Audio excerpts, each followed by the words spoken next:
first we're going to go over all the rules, just so that everyone's on the same page. Please do not break the rules. I don't want to have to disqualify you. All right. Let me hang on. Give me just a second to make sure that this is working.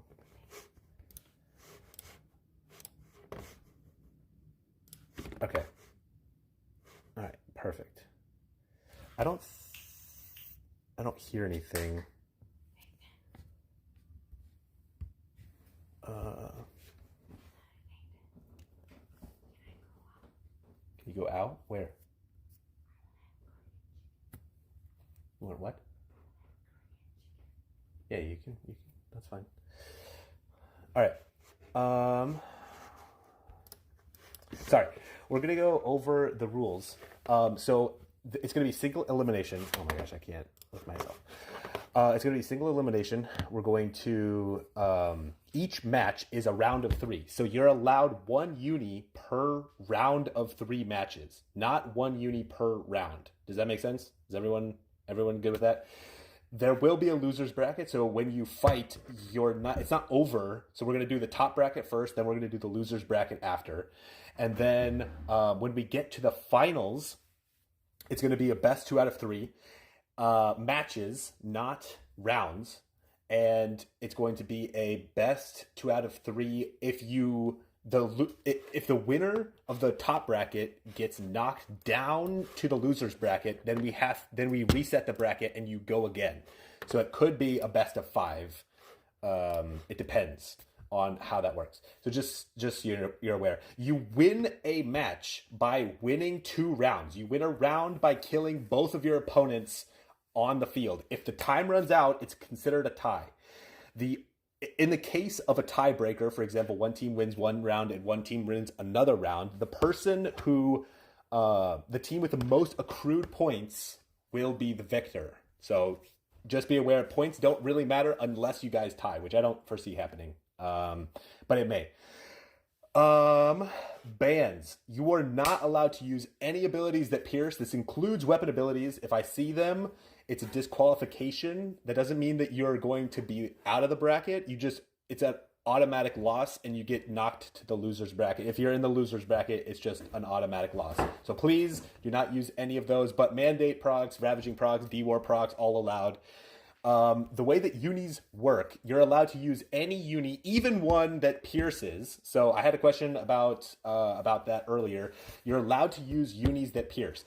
Now be aware that if 2 teams uni at the same time and it ends in a draw, so such that neither team gets to their uni actually off, then it's not considered a uni. Neither team has been considered to have unied. So, for example, if both teams throw 2 unis and it ends in a draw completely, the next round or the same round or the following 2 rounds, both teams are allowed to uni. Now, if you've already unied and you try to match the enemies in order to force a draw, you will be disqualified if you uni twice. So just be aware that you can throw a second uni even after you've unied, but if you lose and any uni goes off such that you would have 2 unis, it's just an instant lose. So just be aware of that. There was something else that I wanted to touch on. I'm sure I'll get. The way that we're going to do it is Pirate is going to. I'm going to say like this. These people are on deck, and I'm going to say like, for example, Fuzzy and Kiro's team. So just now, Fuzzy and Kiro's team, you're going to go to dual room all 35. And then I'm going to say Team Dark Orange, you guys are going to and I'll also, let me post the brackets in the announcement so that you guys can see that. So I'm going to be updating this.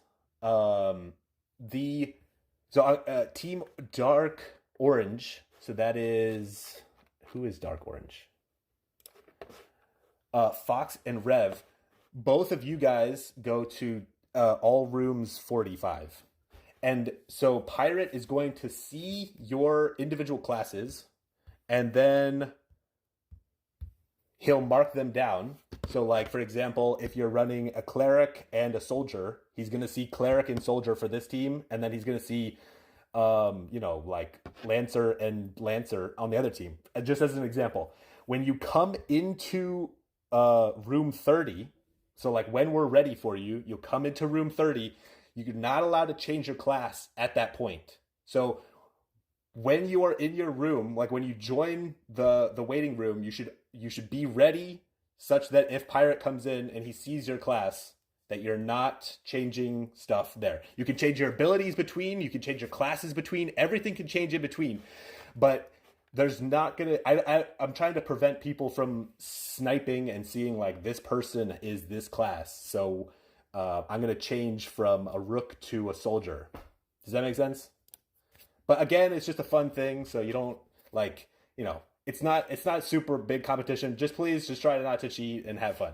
That's pretty much it. Does anyone have any questions before we proceed? So Fuzzy and Kiro, you're in 35. Team Dark Orange is in 45. And then Kind, so this is Kind Remarks. So that'll be Kindly and Dubiramak. You guys are on deck. So you guys can go to... Hey, I'll type it in your guys' individual chats. Yeah. Frenzy. Oh, Fervor. That is the only ability that is not allowed. I forgot to mention this. I think I put it in the thing. Hang on, let me... it should be on there, isn't it? Oh, something happened. My tournament rules got changed. When I was copying them over, I must have made a mistake. So Fur'er is the only ability that is banned that does not pierce. It just applies piercing, so we're banning it because it's basically the same thing. I apologize for the last minute Fur'er change. That should have been on the rules, so that's my fault.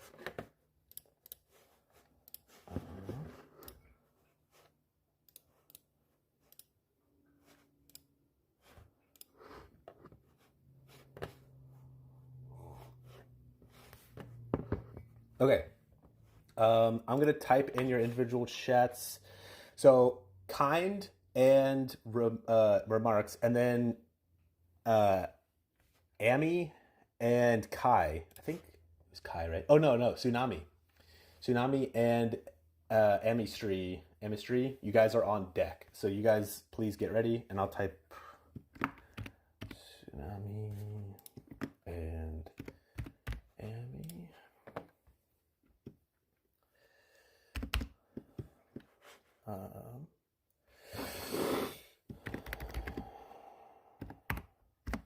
All right, and Kind Remarks. You guys will be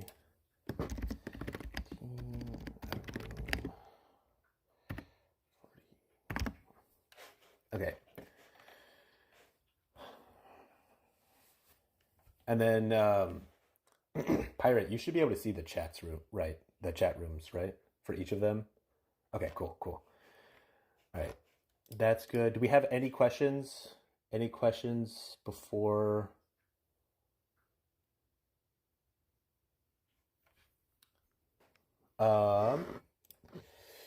So if someone got uni blocked and their mon didn't go off, does that count as being not used as a uni? That is correct. So Amy asked, if you use a uni and it doesn't go off, it is not considered a uni.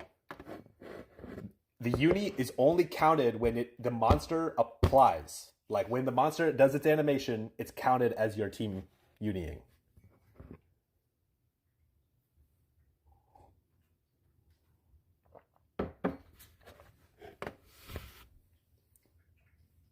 Yeah, so that you may lose a round, for example, if you get uni locked, but that allows you another round to uni, where the enemies wouldn't be able to uni. Does that make sense?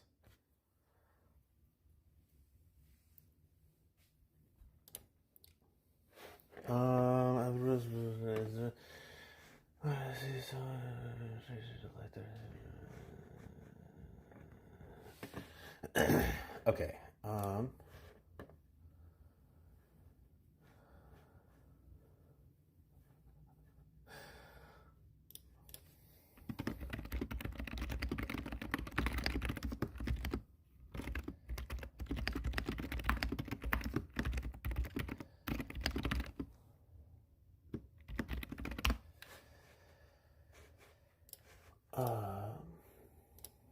Okay. So I guess I should talk. Sorry, I'm trying to handle something right now. So Pirate, you're good. Somebody last minute joined. Emmy, which is I think she's on Team Blue. I have to look. Oh, I have to. Yeah. So Team Blue is gonna be slightly different now. Hang on. I'm just gonna call it Team Blue. Right.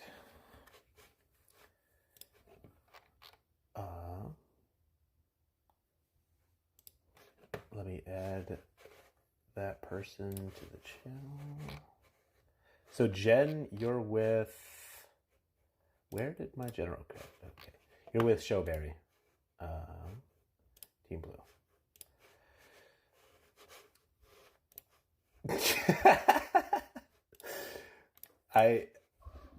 I want Pirate to be able to cast with me, even though he can't talk. I can relay some of his stuff. All right, let's see. Yeah. So what expectations for this? Honestly, I was expecting some classes like Rooks to be powerful in this. We're gonna have to see how things shake up. Yeah, I think we're ready to go. Yeah.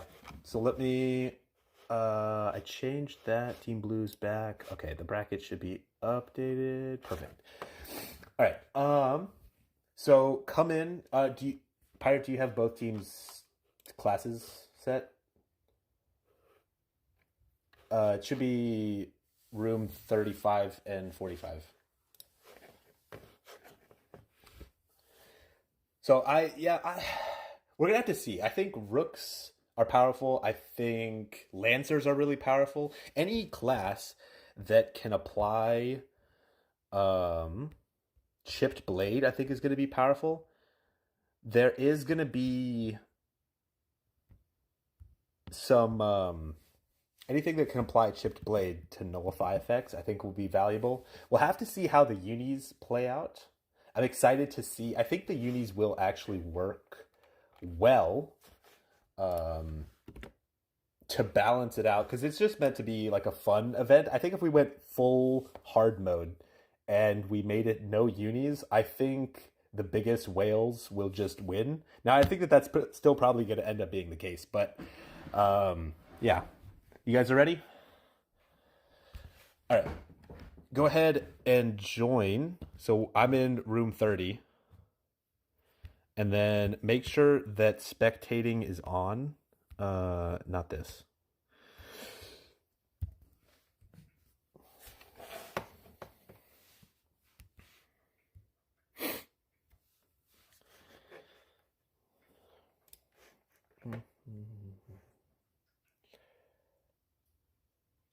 Yeah, we're gonna have to see.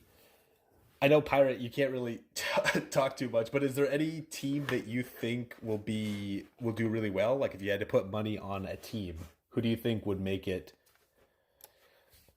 Yeah.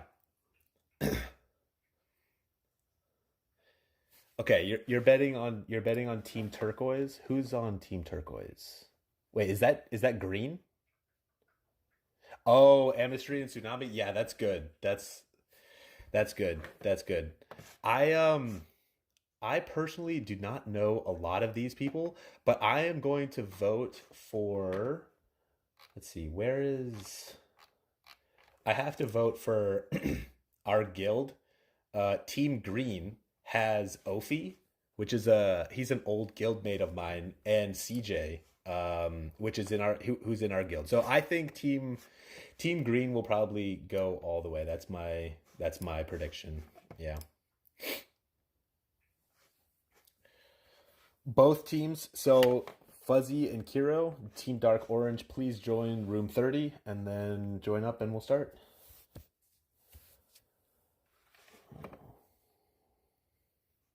I apologize to chat. I will not be able to see the chat a whole lot. I'm going to be managing things with Pirate.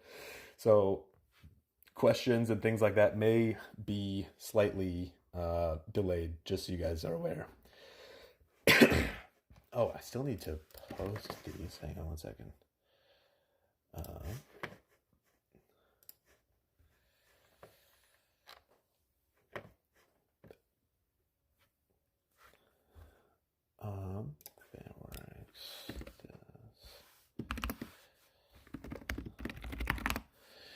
All right, give me just a second, guys. You guys can join up Team Red and Team Blue. Doesn't really matter which one, I don't think. Once you guys are ready. And then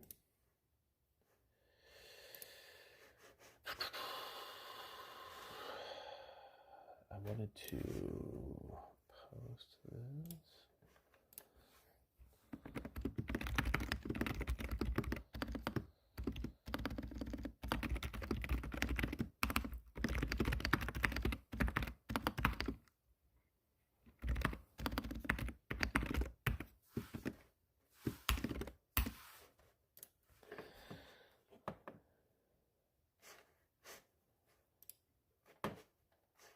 Okay.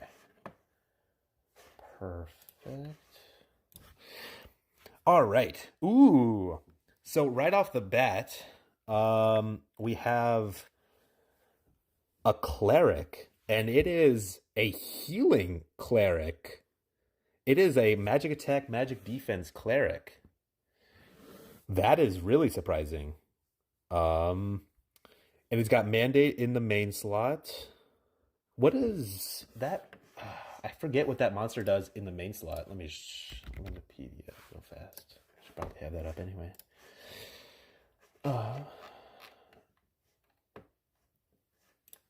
Yeah, it's 30. Room 30. Sorry.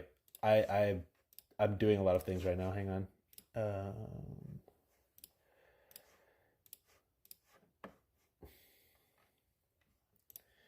This monster.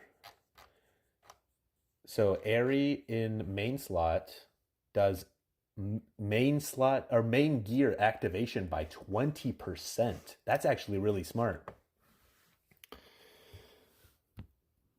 Fuzzy is running a damage, like a attack and magic attack Zerker with the same Airy main slot. This is going to be quite interesting. And he's also running mandate procs. Fox is running ravaging procs as a lancer and pretty high attack and magic, or attack and defense. And then we're just missing Fox's partner, who should have just arrived. Yeah. And Rev is a mage. Holy smokes, 2 million magic attack. Interesting. And then Acoustics main slot. What does Pandora do in main slot? 45. Pandora. Oh, monster stats. So she's going all in on stats. Wow. Okay. All right. Yeah, this is going to be a really bloody battle. You guys can start. And I'll just make sure that the room assignments, the room settings allow me to view it, and you guys can start. Dual rooms, spectate, and we're good. Alrighty, first match of the day. Oh my gosh, Fox just popped Fuzzy. The healing is interesting. Ooh, Rev Brock Time Spellbook which, if you don't know, can actually remove the 90% that guard applies because it time slices the guard. So Fox actually did not need to wait right there. First round goes to Fox and Rev. Fox is almost dead, actually. Okay. So Fox and Rev's team unied, and it was a prio uni. That is interesting. Let's see if that gets matched. Fuzzy did not want to risk it. So they are trying to kill. Oh, whoever's faster wins this. Oh my gosh! Abel with massive damage. Oh, and the guard saving her life. Will the cleric beat the Lancer? No. Fox and Rev make it to the next round. Wow. That was a really nice match. We'll go see the last one. I'm surprised the holy smokes.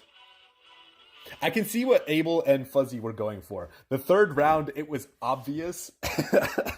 Rev and Fox got absolutely smoked. I know that they can't hear you on stream, but do you have any comments on that match? That was incredible. Yeah. Yeah, it was a very very bloody first match. All right, let me so Fuzzy and Abel lost. Team Dark Orange goes on. Let's see if I can fix this. Set station and time. Fuzzy out one. Okay, so the bracket updated. Team Dark Orange moves on. Kind and Amy's teams are up next.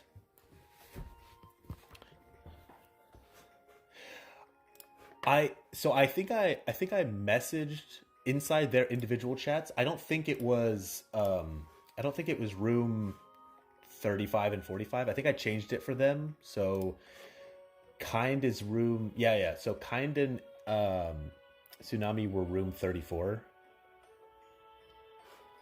Oh, okay. And then who's the other? Wait. Who was Kindly's teammate? Kind in remarks. Oh, okay. And they should be in room 44. And okay, so Team Blue and Team Green, you guys are on deck. So Team Blue is Jen and Misu. And Team Green is Ophi and CJ. So I'm gonna give them their individual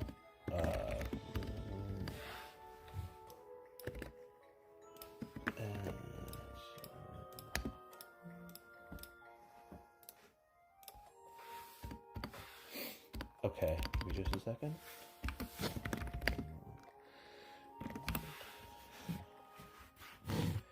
And let me type CJ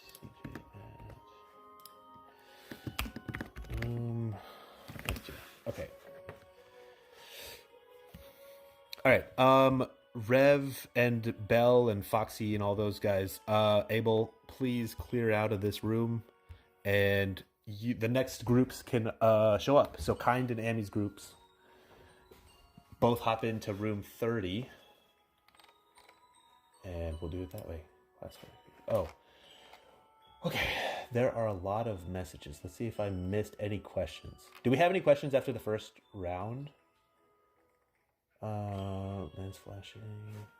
Sorry, I am all over the place right now. You guys are welcome to join room 30. So that's Kind's team and Amy's team.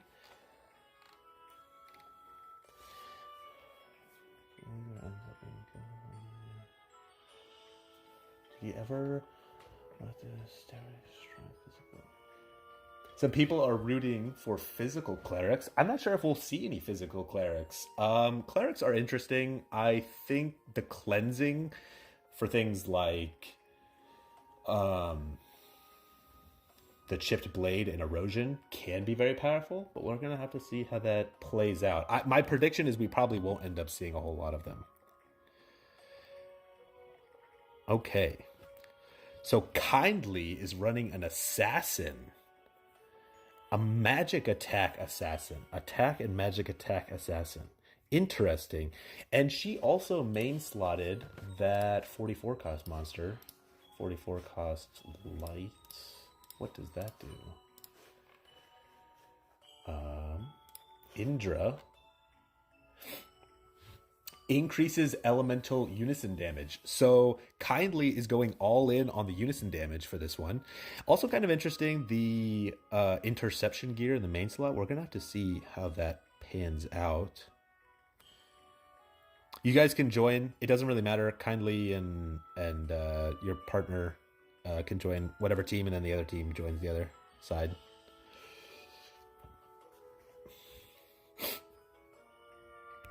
And on the other side, Tsunami is running almost 2 mil magic attack, 1.9 mil magic attack, Hera main slot with mandate procs in the main slot as well. What does Hera do? Man, there's so many. I didn't even consider main slot monsters to be so valuable. Increases ability power. So Tsunami is just going for a straight kill strat. And Tsunami's partnered with Father John, who is playing Rook. So this is the first Rook that we're seeing today. I'm curious to see how well the Rooks will end up doing in this match. And of course, main slot here is going to give you status ailment reduction. So like increased prevention from getting hit with status ailments. That'll be quite interesting. Also running a ravaging main slot. So this Rook can potentially kill people. And then it looks like we're just waiting for Marxers to join the blue team.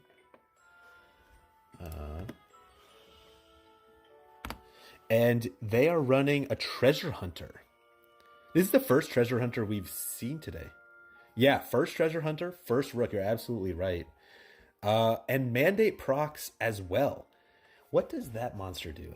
The time monster, or the star monster. Is that 45 cost? 43? That's why I can't find it. Lowers the effect of cost reduction. Interesting. So Marx was expecting cost reduction. All right. Well, I think that's pretty much everything. You guys can start, and I will hop into the match. You guys are good to go. And predictions for this match. I think it'll be quite bloody. Personally. I think that the Rook is going to extend some of the battles for sure, but I think that this is going to be. I also like Tsunami and John's outfits. I didn't notice this before. So Immaculate Blade and Kindly is kind of put on the back. Oh my gosh, a massive time spellbook. Interesting that Mage's time spellbook is so powerful. It just it prevents guard from even taking place, and of course, the Rook is opening with a move that applies chipped blade and erosion, which means that nothing Kindly does is gonna go off for the first 10 seconds, and you've got to cleanse that. If you don't cleanse it, you just lose. Tsunami and Father John absolutely destroying in this match. We're gonna have to see if Kindly and Marx can get up any rounds on this round. I'm interested what the thought process for the treasure hunter was. I think they were going for a uni, like gaining uni quickly just to win one of the rounds. But it is kind of interesting, and Kindly's monster doesn't even kill John or Tsunami. Very, very fascinating. I think this is just It could be. Oh, so the rook also can kill. Yeah, yeah, yeah. This is gonna be a rough one. You know, if Marx is running something like Treasure Hunter, it might be better to run just a character that can help your team, like Father John was running. Just a rook that can apply. What was the name of that ability? I'll take a look at the ability after this. But it is a rook move that came out recently, actually. Let's see if I can pop in, take a look at it. The Diamond Shock. You open up with Diamond Shock. It applies Chipped Blade and Erosion. It basically disables one of the enemies for 10 seconds. Pretty massive when you think about, how powerful Mandate and Ravaging procs are going to be in this match. All right. So, Tsunami and Father John move on. That was Team Turquoise. I think that was.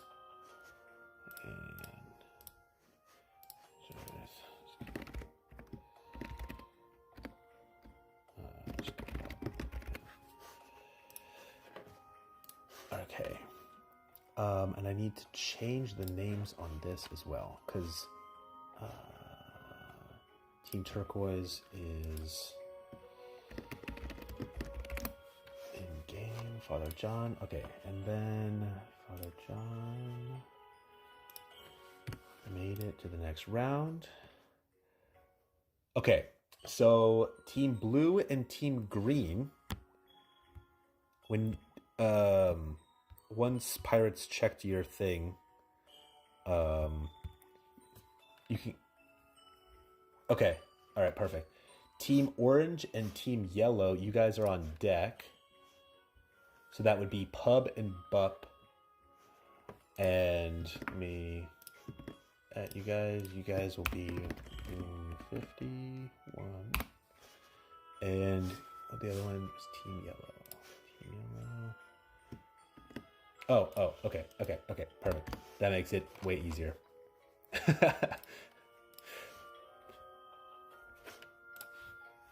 All right, so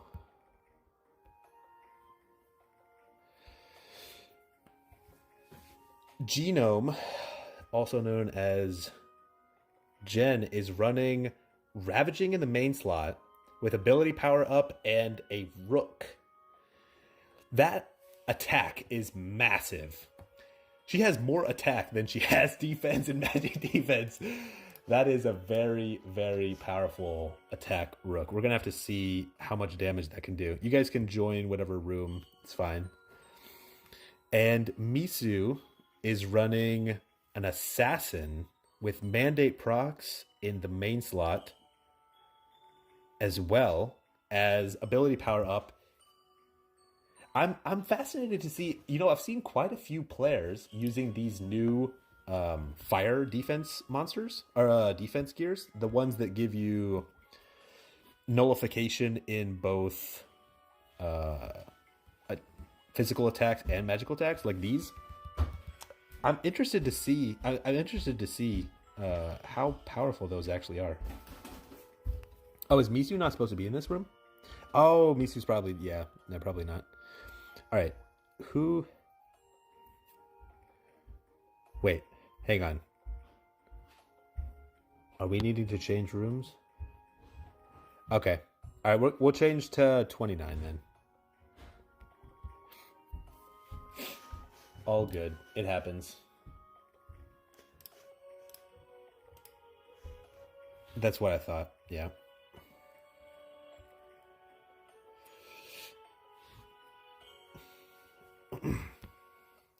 So CJ, also known as Mini, is running a Lancer. We're gonna have to see if he starts off with Clamorous, because I think that opening Clam is probably going to be a very popular move for Lancers specifically. But I can't remember if we saw too many of opening Clams in the first match. So we're going to have to see if we see some more of those. But the attack and the magic attack, again, ravaging in main slot, that's pretty good. Ophi is also running a guardian, a rook. But interesting, Ophi is actually running high magic attack. So we have a magic attack rook versus a physical attack rook. We're going to see how that shapes up. I think that this will be a slower match for sure. My prediction is that this will, with both teams having rooks, I think this will be quite a slower match. And the teams can start whenever they are ready. Dual room, spectate, 2v2.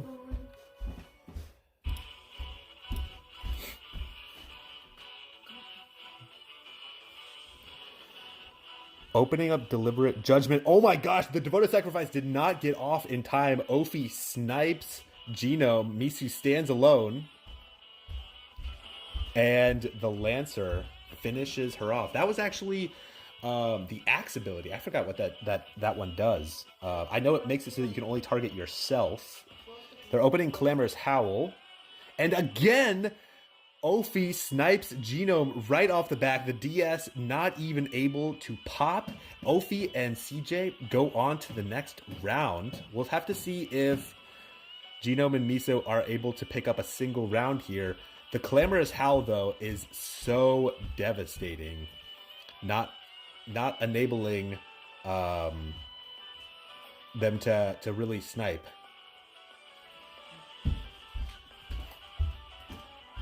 And it looks like Genome and Misu are just full committing to the damage. They've already lost this round, so they're not really losing anything. But interesting first round. The Ophi opening and sniping immediately was incredible. He did that back to back.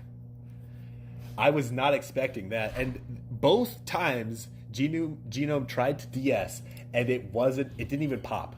She just got sniped right through it. Very, very fast round.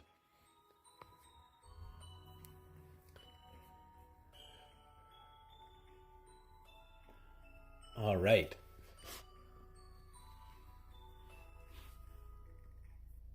Let's it looks like room 30 is open again. Yeah, we can do room 30. Team Dark Orange and Team Father John, you guys are up next. You guys are on deck, so get prepared.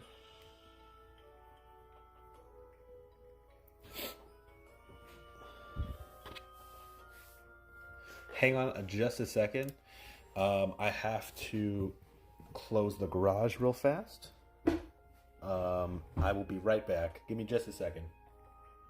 Oh, I guess once we could actually take a quick break. I don't know. Do any teams fight right now, or is that in an hour? I don't know if a guild battle even takes place now. A B schedule. Yeah, we can take a quick 5-minute break right now, just to allow, or I guess it would be a 10-minute break, and I can go over some of the things. But yeah, give me just a second anyway, because I have to go do something real fast.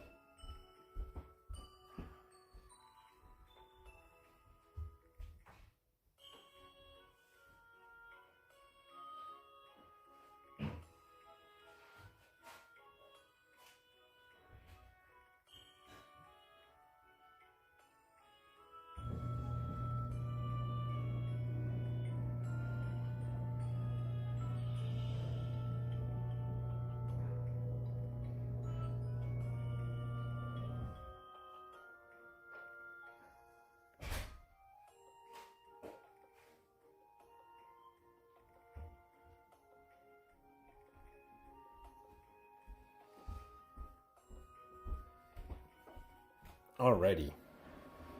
I think we're going to have to hop into a different one.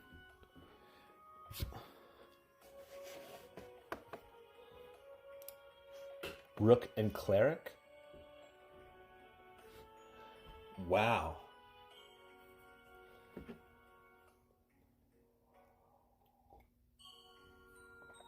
Mandate versus ravaging. Let's we'll hop into room, or we're still in room 30.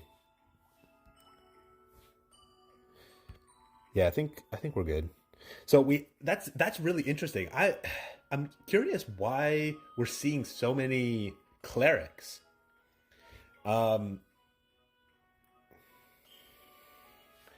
yeah, clearing is the only thing that I can think of. But I feel like we haven't had that many people using clearing moves so far. I mean, yeah, we've only had what, like two teams of lancers so far, and we have had quite a few rooks, and rooks can apply it, but it is a little bit surprising to see the volume that we've seen.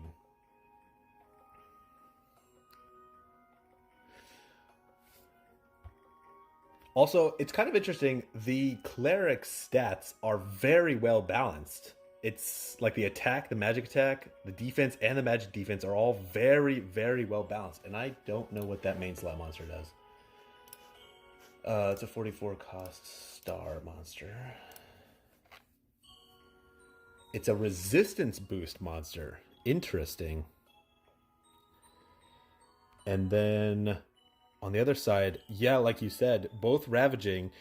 The defense and magic defense on this rook, though, is pretty gnarly. That is nice. I'm not gonna lie. That is nice. All right, you guys can join. Where's the other team? This is one of them. Hang on. Should be Team Yellow and Team Orange. Who's on Team Orange? Oh, Team Orange is in here. We're just waiting for Team Yellow. We're in D War. Oh, okay. Yeah. They're in a guild battle right now. So that's yeah, it's D War time. Yeah, no, that's my fault. I literally just said we're gonna take a 5-minute break and then didn't. Oh man. Yeah, yeah. It's just one of those days, isn't it? Well, at least I can catch up on some of the messages.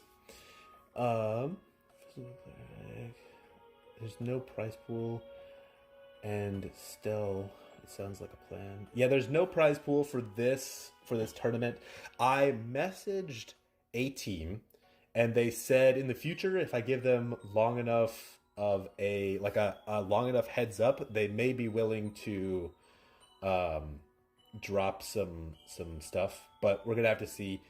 I have a PvE event in the works, and we may end up doing a Japanese Unison League versus Global Unison League PvE event. We're gonna have to see. And that's probably at least a month or two out. At the very least, it may be a little bit further than that. We're gonna have to see.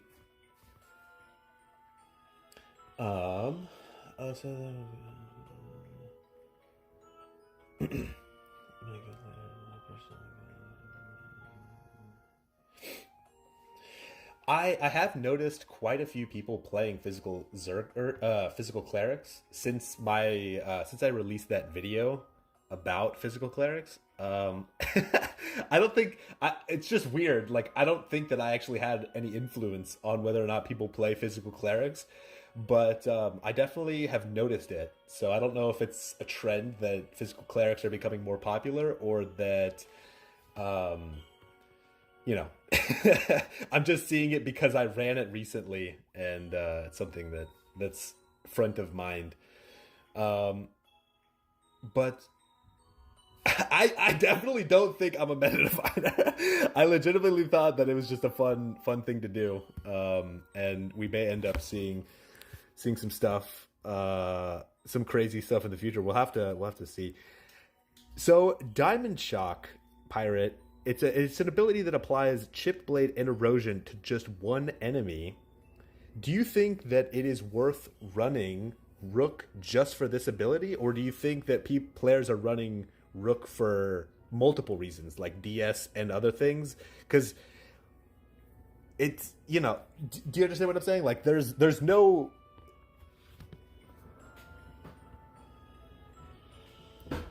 Yeah, yeah.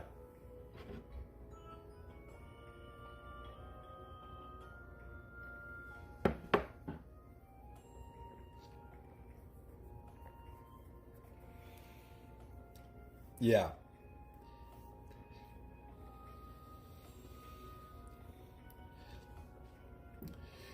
Yeah, that's absolutely true. Chipped blade and erosion are considered special debuffs, so there's nothing that you can do to avoid getting hit with it. And, 10 seconds, as you said, it seemed like a lot of these matches were ending before 10 seconds. Or one person had died within 10 seconds, and at that point, 2v1ing becomes a very, very tall task. Um, it's interesting because rooks can be run in so many different ways. They have abilities to heal, they have abilities to prevent damage, they have abilities to like clear debuffs and special debuffs. For example, deliberate judgment is an ability that clears uh, debuffs and special debuffs, but just for yourself. There's quite a few interesting abilities that rooks have, and I'm glad to see rooks actually showing up in some capacity. Rooks historically have been quite bad in PvP events because they don't have any piercing abilities. So I'm glad to see some representation for rooks. Now, do you have any idea why players are running magic magic clerics and not physical clerics? Because for a long time, physical clerics, specifically, what was the name of that slicing ability that? Oh, pretentious conviction applies rejection. So for like a few years, people hated fighting against physical clerics just because in 1v1s you would get hit with rejection and then you'd get permanently rejected. Do you have an idea or like any insight as to why people are just running purely magic clerics?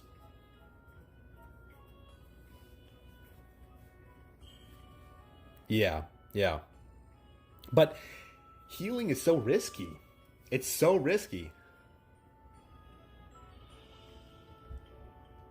Well, I will say, remember in who was fighting in the? It was like the first match. There was a time I think when in the first match the cleric did actually keep his teammate alive for an extra couple seconds as they did not get one shot. Yeah, it was Abel and Fuzzy, and it was one of the rounds where the Fuzzy didn't get one shot, and he was able to heal a little bit. I just feel like it's risky though. Like the timing has to be on point in order to, to really benefit from clerics.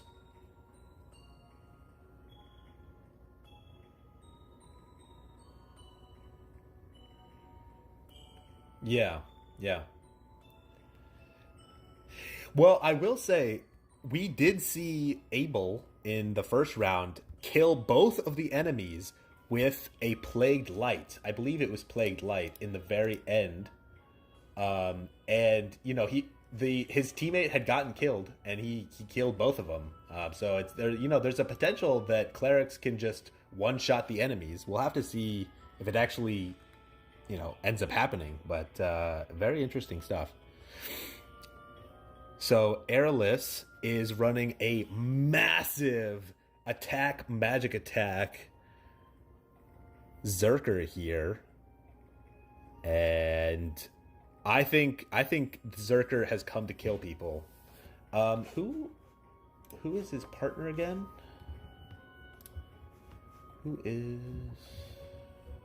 Showfinks? Oh, okay. Showfinks needs to join, but Showfinks is running a rook as well. And yeah, as you said, ravaging. Yeah,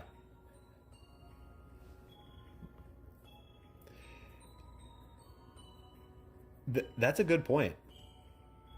Yeah, the new. Oh, we're gonna have to change to. Sorry, guys. We'll have to change to 20. Oh, I guess we can go to level 150. No, I don't want. I don't want to change. Let's just stay in all levels. We'll just do like 31.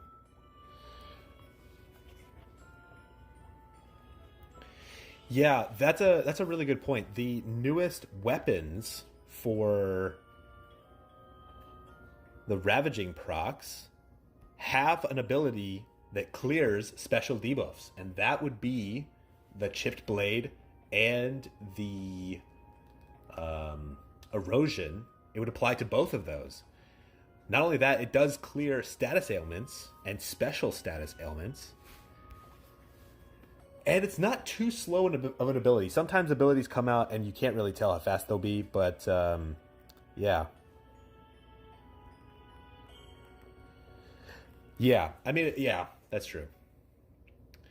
All right, you guys are ready to go. And I will spectate.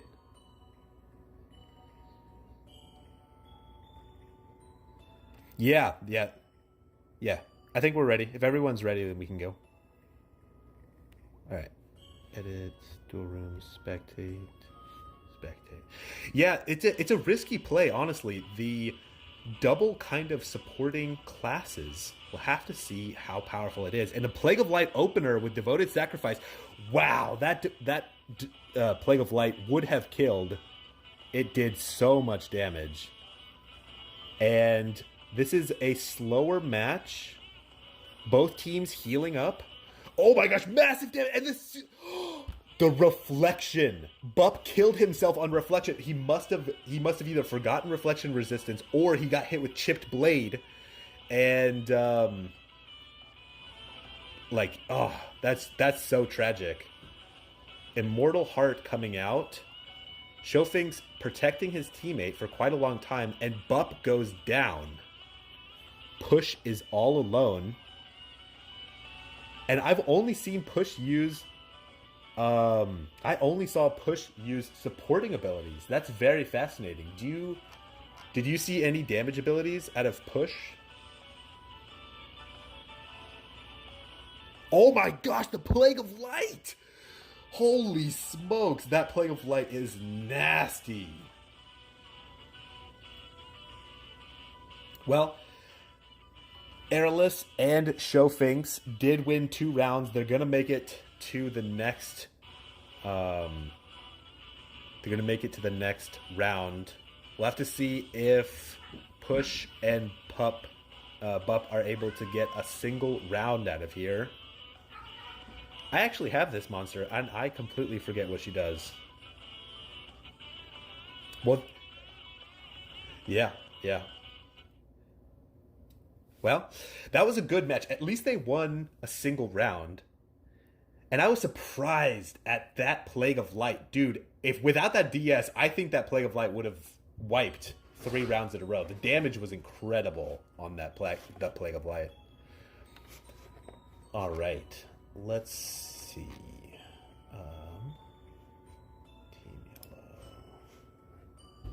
Yellow. Arrow.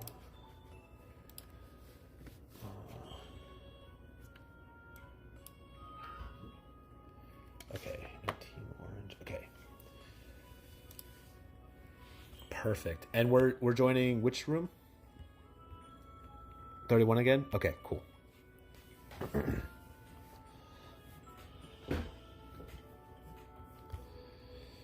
All right. So this is another match between the Tsunami team and Father John team and the Dark Orange team.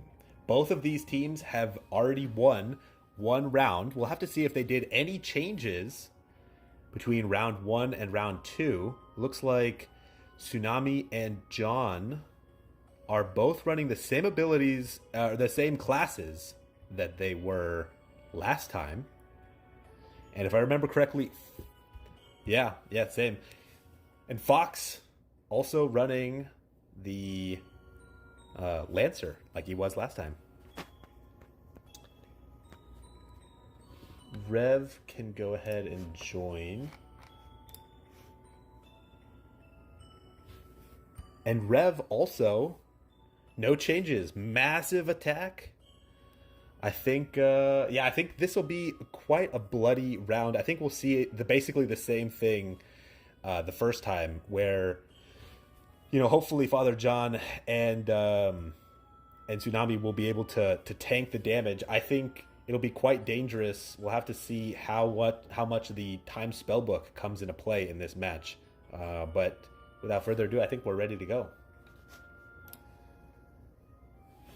All right, if you guys want to start, we'll go ahead and watch.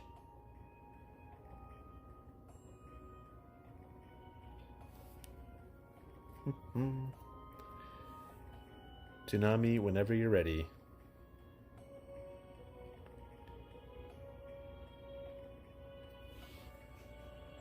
Well, we'll give them a second. I'm trying to remember. I think Fox just opened with Lance Flash in some of the rounds, so I don't even know if he started with.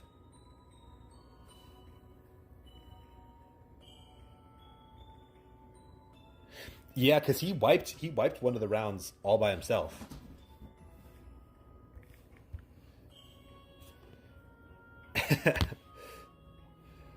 Yeah, I do love that they dressed very dapper for this for the event. They came prepared. Immaculate Blade as the opener, and both teams have a member going down instantly. The Diamond Shock was saved, and now Father John doesn't need to worry about anything. Oh, the Clamorous Howl. And reduction in uni. I guess Fox fearing the round 1 uni. Immaculate Blade again doing an incredible amount of damage. The Volcanic Nova, that's a move that I have not seen in a while, but I think he brought it in the first round as well. Guard coming out. Diamond Shock may be off cooldown by now. No, not using it. It almost seems like both teams ran out of cost. This is like I don't think they were expecting a match to last this long, and and Fox goes down. Yeah, that was a really, really close one. I think if Fox had gotten lucky on a single round, things would have been, oh my gosh, the damage is massive from Tsunami. And they are not wanting to risk it. They are uniing, trying to claw their way back this round. We're going to have to see if Amaterasu is enough. It's enough to pop one. The guard, and through guard, 90% damage reduction. Fox pulls out a win. It all comes down to this. Now, Tsunami and Father John still have a uni, so it's dangerous. Father John has uni now. He could jump. They are going with Pandora from Tsunami. Risking the match. He matches. Oh my gosh. Fox. If Fox can pop one of them. Oh no, Tsunami gets the revenge. Rev with a massive play. Holy smokes. That really did come down to the wire. Tsunami popping both enemies. So dangerous. Yeah, so Rev and Fox's team had already used their uni, but they risked it because they were afraid of getting one shot from Pandora. They risk it to make the draw. If they had failed the draw, it would have been an auto loss, but they matched, and wow, what an incredible match. If Tsunami didn't pop right there, it didn't pop both of them, it was a very risky match. I'm surprised that Father John had the mental fortitude to not throw a uni. That was incredible. He was just standing there, and I know he had uni, and he let his partner uni. That is some major, major trust. Wow.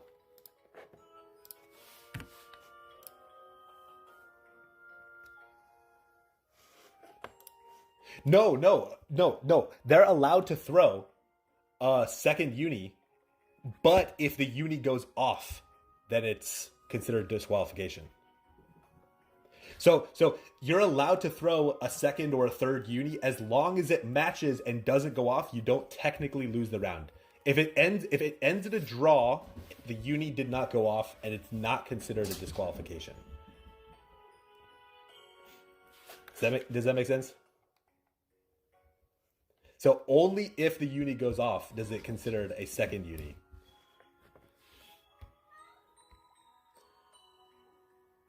All right. People on deck: Team Green and Team Yellow. Okay. All right. Let me hop into 31. You're waiting on me, huh? 31.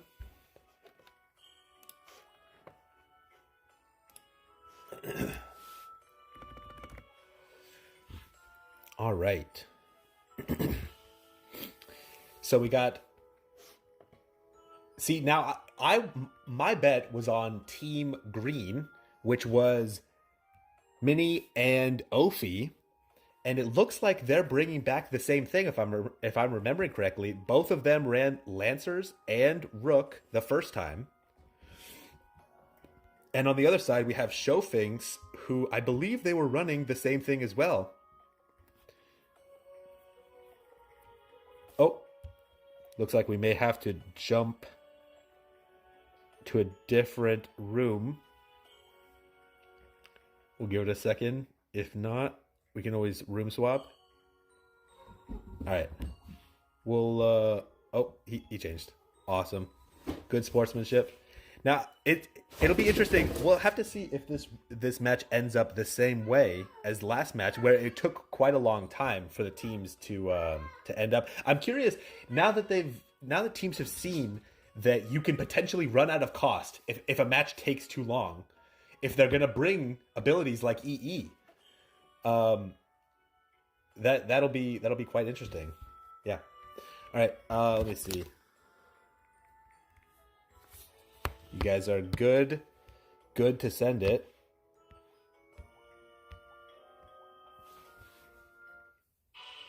Alrighty. Airless running the new D-War back gear. It's something that I have not gotten yet, but I'm looking forward to it. Showfinks opening up DS. I think the reason why Showfinks opened DS right there is because last time when Ophi was facing Team Blue, they opened damage on both of their characters, and I think Showfinks was ready for it. Quite an interesting change-up, and Airless popping both of them. What ability was that? Did you see? It was just it was Dastardly Dance? Wow. And they're opening DS again, going all in on Airless, trying to kill him. Will they be able to pop him? No. Ophi used guard, and they're not wanting to risk it. They end up sending. Now, I don't think any of them have Uni at this point. Like, Showfinks was the one that DS, so Airless didn't take any damage, but is she still alive? Showfinks. Oh!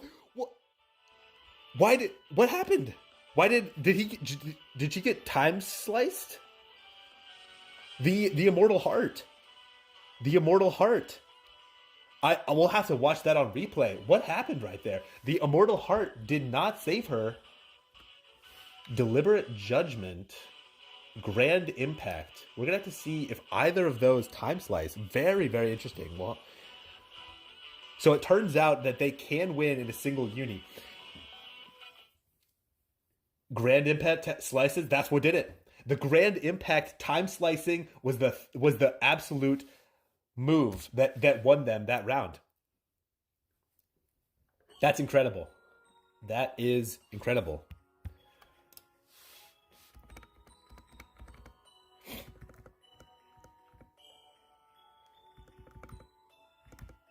So Team Showfinks and Airless ended up winning the match in a 2-1. That was so close. Sorry, I didn't cast that last bet. I was just so shocked that Showfinks died. I completely just zoned out for a second there. Yeah, that was an incredible match. Showfinks and Airless make it go on to the next round. Team Green gets knocked to the loser's bracket. You need to see my cat? There's four of them, but one of them is doing crazy donuts around my floor right now. I don't know why. They have plenty of they have plenty of stuff to play with. All right, Team Yellow. Let me change the bracket real fast.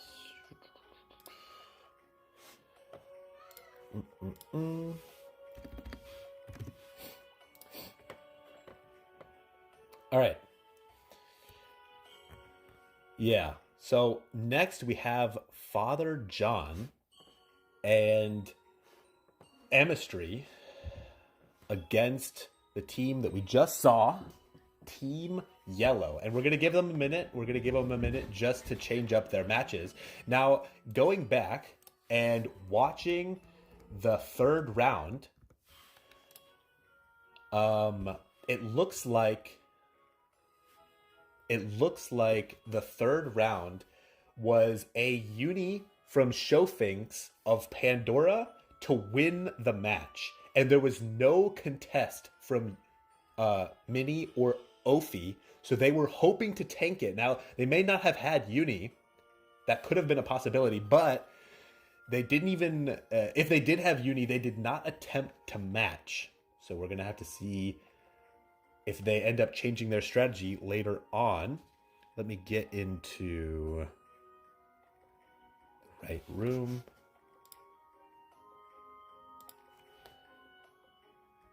And I'll go into room 30. We'll go back to room 30 because it looks like there's some people in room 31. All right, let's take a look at chat. If there's any new comments or anything like that. The Immortal Heart got like a split second of delay before it applies. Yes, it does. So it's an interesting point. Immortal Heart does have a slight delay to when you use it to when it actually applies. However, I think watching this back in slow motion, watching the second match in slow motion, the Immortal Heart should have gone off. Yeah, she finishes the animation for Immortal Heart, but right after Immortal Heart goes off, Minnie is already in Grand Impact, and Grand Impact lands and immediately time slices it away. And the Deliberate Judgment is also coming, so she would have gotten absolutely destroyed there regardless. But the Immortal Heart does have a slight delay. Oh, I thought that Immortal Heart lasted longer than 7 seconds, but it only lasts 7 seconds. So yeah, what happened is Immortal Heart went off, and Grand Impact came in. Where's Grand Impact? Here it is. Time slicing it and completely removing it. That is so interesting. I have not played a Soldier Lancer in so long. Have you seen any Soldier Lancers, Pirate?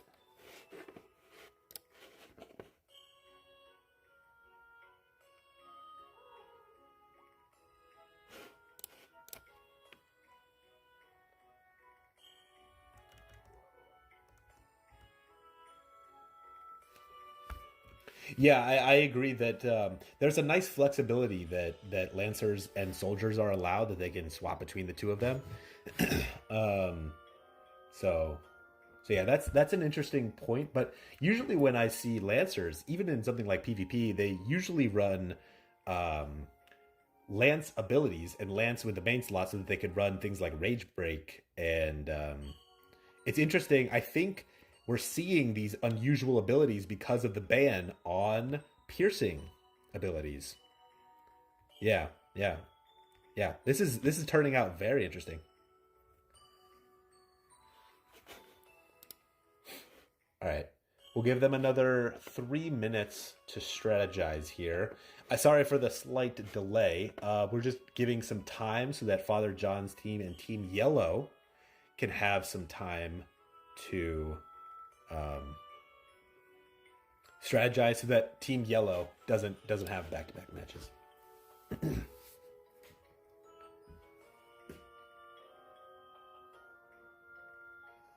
Yes. So after this, it'll be losers bracket, and we're gonna have Fuzzy and Kiro versus Team Kind. So we're jumping straight into the losers bracket right after this.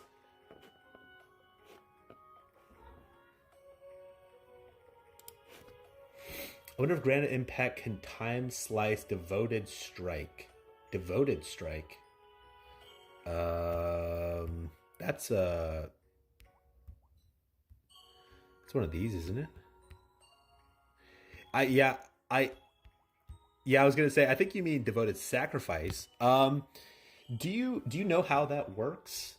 Pirate, I don't think Devoted Sacrifice can be time sliced because it applies a special buff called Divine Shield. Yeah. Yeah. So Divine Shield cannot be time sliced. The only way to remove it is to use abilities that can specifically remove, like cancel from the treasure hunters. Something that says specifically removes devoted sacrifice, divine shield. Yeah. Alrighty. Do we have confirmation from both teams? What team are we waiting on?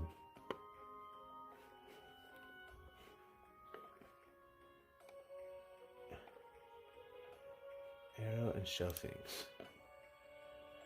Okay. Arrow and show things. I wonder if they're in room 31 still.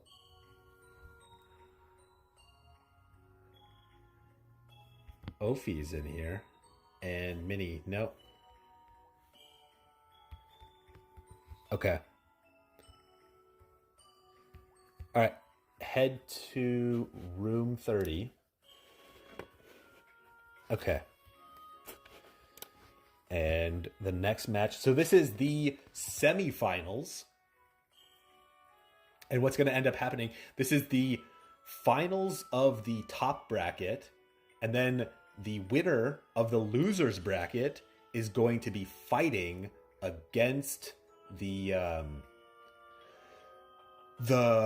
person who ends up winning this match. So, and in order for the person, so if the, just to be completely clear, oh, I should probably post this in the chat as well so you guys can see this. This is the bracket. I'll pin the message so you guys can see. If you're watching, you can see the bracket from home. Now, the winner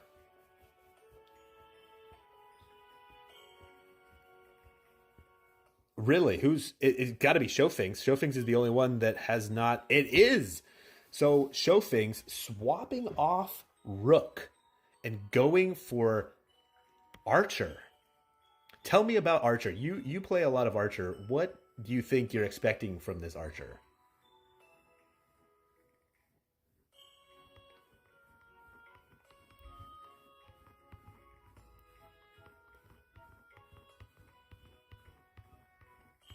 Mm-hmm.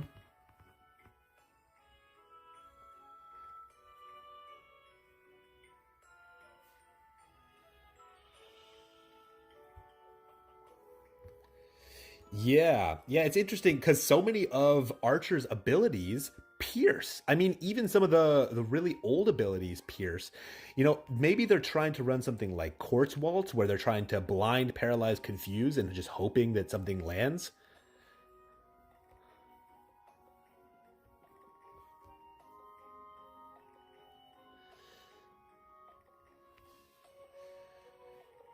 Heart and Soul.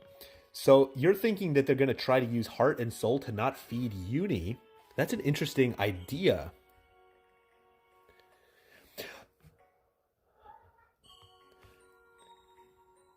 Absolutely, yeah. Yeah.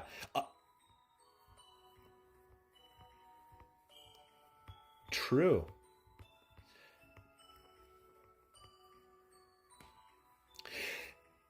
Yeah, lethargy, it's an interesting thing. Most people have not been using lethargy, but we may end up seeing it. Now, I completely forgot. Archers get drop of time, which time slices disadvantage buffs like debuffs and special debuffs.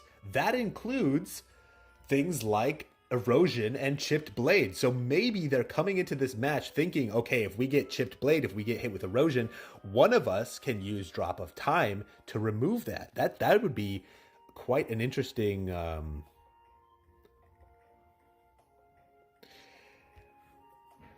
I agree. Not having the rook is massive. Yeah, yeah. Not having the rook, I don't know if I like that. We've seen most of the teams that have ended up winning have been using rooks. So no change up from Team Father John and Tsunami, but a very fascinating change up in the form of Team Yellow. Yeah, I think we're ready to go. I told them they're ready to go, and as soon as I see them go, we'll hop in. Hmm.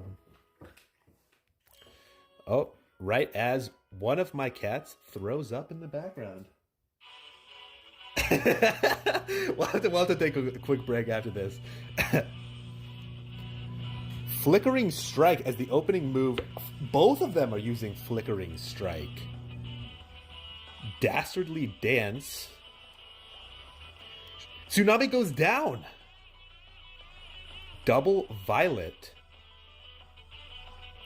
We're seeing both teams using Flickering Strike here. The Dastardly Dance not killing. Drop of time to remove any potential things. Devoted Sacrifice. You know, Father John here could uni and bring this back. Not risking it. He didn't uni in the 2v1. That is dangerous in my opinion. He's just hoping that Tsunami can pull out a victory in the next round. Double Flickering Strike onto Tsunami. They're really trying to take down Tsunami. Scattered Jewel. And Father John still not using Devoted Sacrifice. Tsunami goes down. Devoted Sacrifice on Father John finally. Flickering Strike again. Assault Mirage and Immortal Heart. Tsunami and Father John go out. Showfinks and Aerolus are the victors. They're the victors of the winners bracket. Drop of Time comes in. Devoted Sacrifice. Aerolus throwing uni. Absolutely. Absolutely. They are. Wait a second. Okay. Yeah. No, we're good. We're good. Yeah, but Team Yellow moves on. Father John and Tsunami will actually be very, very close to the tip of the losers bracket. So we could absolutely see a rematch in future rounds. That'll be quite interesting to see.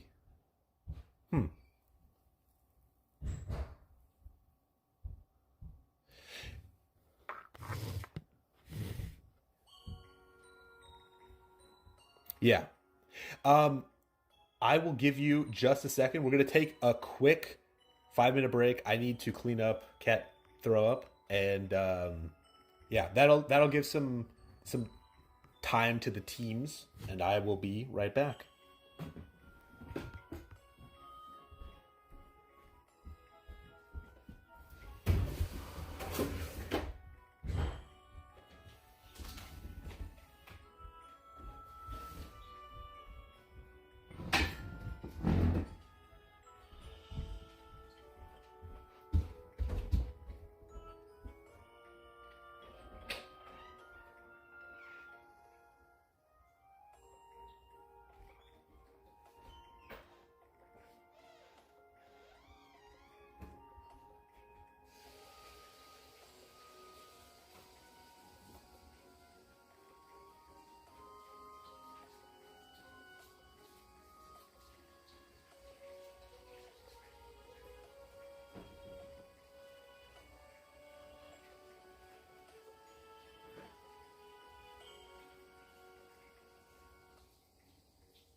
Alrighty.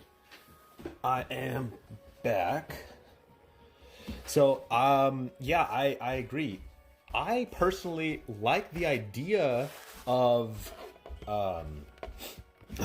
ninjas. So we were talking about Fuzzy and Kiro and Kindly's group. Let's see if I can bring up.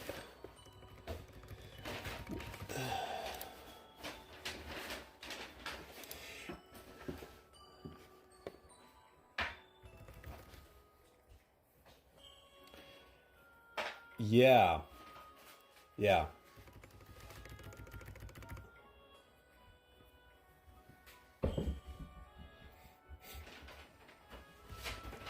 I agree. So yeah, so for those watching the stream, Fuzzy and Kiro were running, or I guess Abel and Fuzzy were running Cleric and Zerker, and it was, I don't think it was that bad of a match. They ended up going against Team Orange, and I thought that they did pretty well. We'll have to see the change up. I did like the Cleric, but I think that I wanted to see a little bit more from the Zerker. We'll kind of have to see. Clerics have not been doing too well in this tournament, so it may just end up being that Clerics are not great for this. And then for the second round, Kindly and her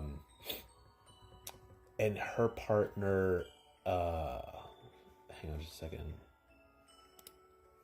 Marks, were running Treasure Hunter and Ninja. Now, I don't know how I feel about Ninja, because Ninja specifically is not allowed to use any abilities that are weapon abilities. And it seems like we've seen quite a few flickering strike abilities. I'm pretty sure that is a weapon ability. Let me look it up real fast. Flickering flash?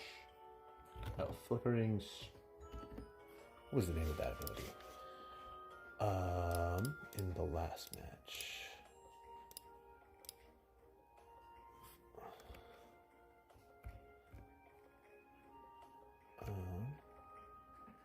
Flicker Snipe. It wasn't flickering, it was Flicker Snipe. So they were using Flicker Snipe, which is an ability that prevents Unison Gauge activations, so when you're attacking, and then applies Chipped Blade for 5 seconds. That is an incredibly powerful ability. And a class like Ninja does not have access to weapon abilities, so I don't think I like that too much. The Ninja, I see what they're going for though. Things like, are we doing room 31 or 30? Okay.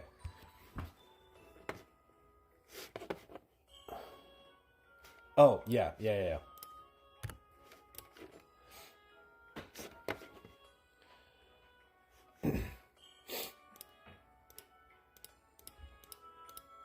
Okay.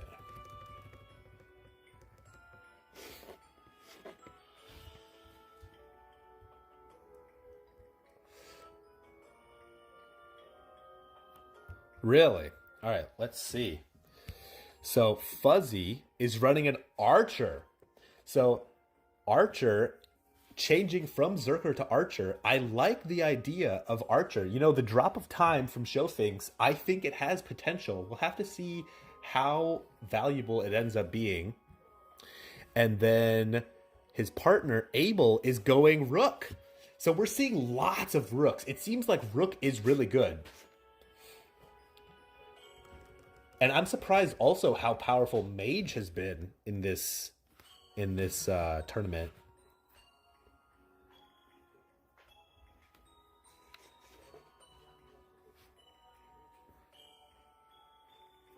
Yeah, I agree. Time Spellbook is super powerful. Again, Kindly also changing it up from first round from Ninja to Archer. We're seeing more Archers. We did not see a lot of Archers until the very end of the last round. Until Showfinks pulled it out, right? I don't think there were any Archers before that.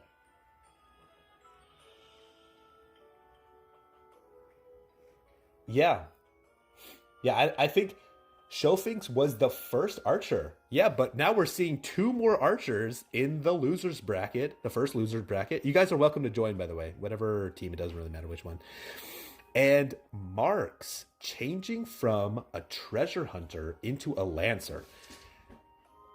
That's a probably wise change up. I don't think treasure hunter brings a whole lot to the table. Can you think of any abilities that treasure hunter has that are really valuable in this type of circumstance? Yeah, that's true. That's true. Cancel's good. It can also stun.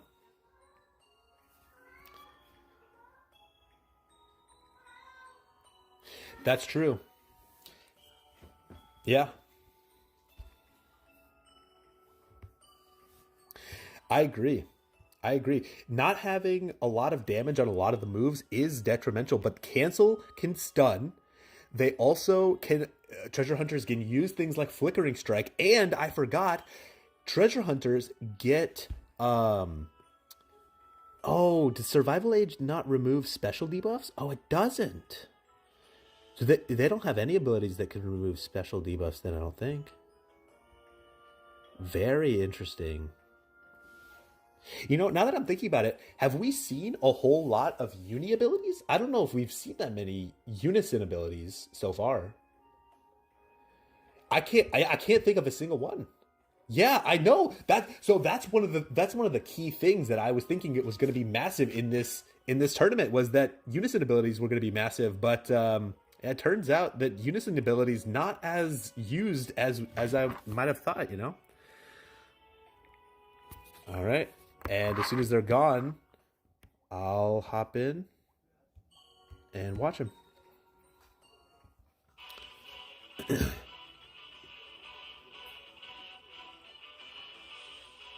Alrighty. Devoted sacrifice right off the bat. Knight's loyalty on kindly to protect Marks. Very interesting. And kindly goes down. Knight's loyalty. I'm trying to think. Flickering snipe onto Marks. Diminish. Diminish is also quite interesting. Double violet. Assault mirage. Kindly stands alone. He may have uni. Can he pop uni in time? No. Kindly goes down. We have our first elimination team. Let's see if Kindly and Marks are able to pull back anything in this third round. Okay, Marks with the uni, and Kindly goes down again. Man, the snipes from Rook are so good. I was not expecting the Rooks to be able to smack so hard. It's incredible.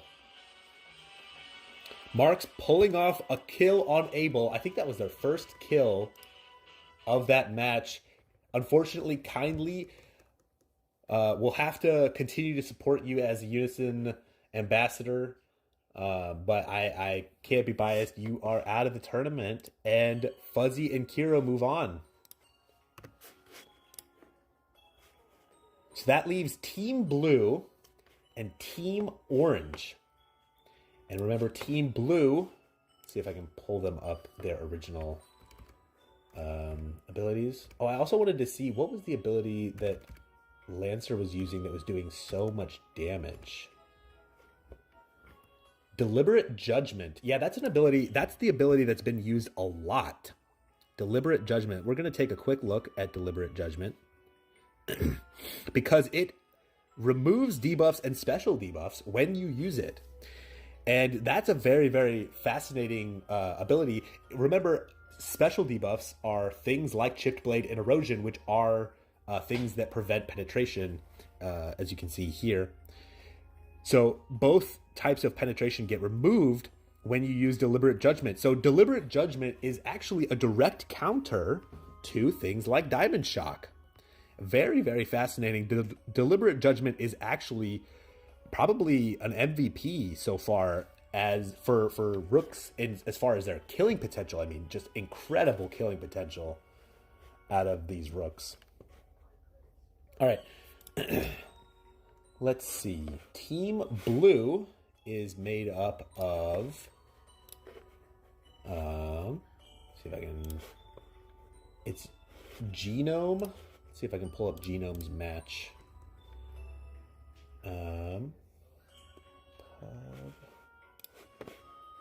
Was this okay? I have Team Orange here. That was Pub and Bub. They ran the Cleric Rook first round, which I don't know how I feel about the Cleric Rook. They did end up. I think the Cleric actually did end up sniping quite a few times, didn't they? Let me replay the match real fast.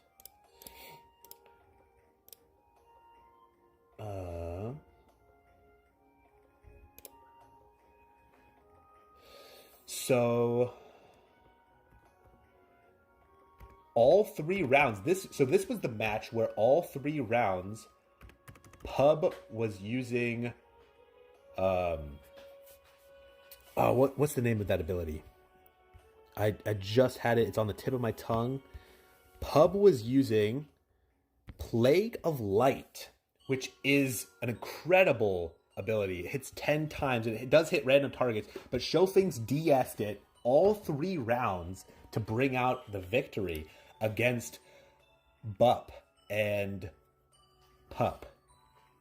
I was just going over the last round. So remember, we're going to see Pub and Bup, which is Team Orange.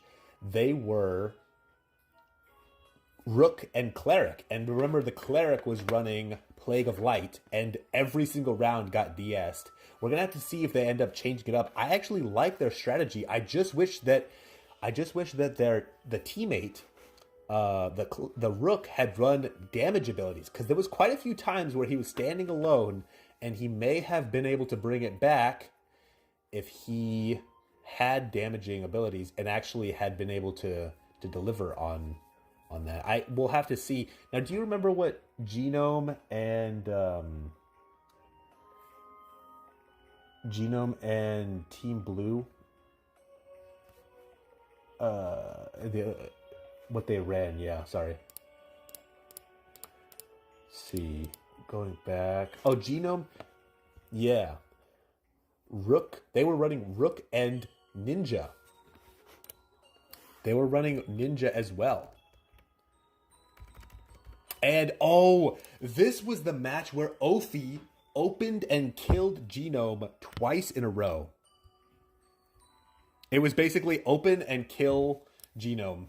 And, she wasn't expecting getting sniped right off the bat. And that was very, very unfortunate. Yeah. Yep. Let's see the change up here. Oh. So Bup changed to Morpher, our first Morpher of the day. Now, Morpher is really interesting.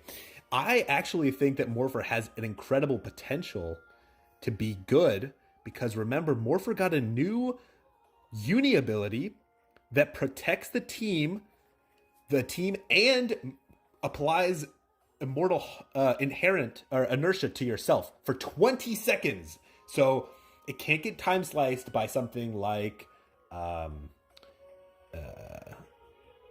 the inertia applies for 20 seconds. The immortal heart, so like the immortality, you can't be killed, only applies for 5 seconds. But it's different than devoted sacrifice in the sense that you can move during this move. So devoted sacrifice is an ability, and same thing with guard. They're both abilities that kind of lock you in so that you can't do anything. And 2 out of the 3 rounds you can open with Dauntless Action, and it's a fast move. So I'm interested to see. I think that Morphers have some of the fastest abilities in the game. Both Brave Attack and Brave Hit are like instant, but they're single hit up moves. So things like Resurrection are direct counters to them. And we're gonna have to see if they end up just morphing in this match. I can't imagine they will, but that would be interesting. You guys are welcome to join a match, team. Join the team. And the teammate is running Rook again. So we changed from Rook Cleric to Rook Morpher. What do you think about that?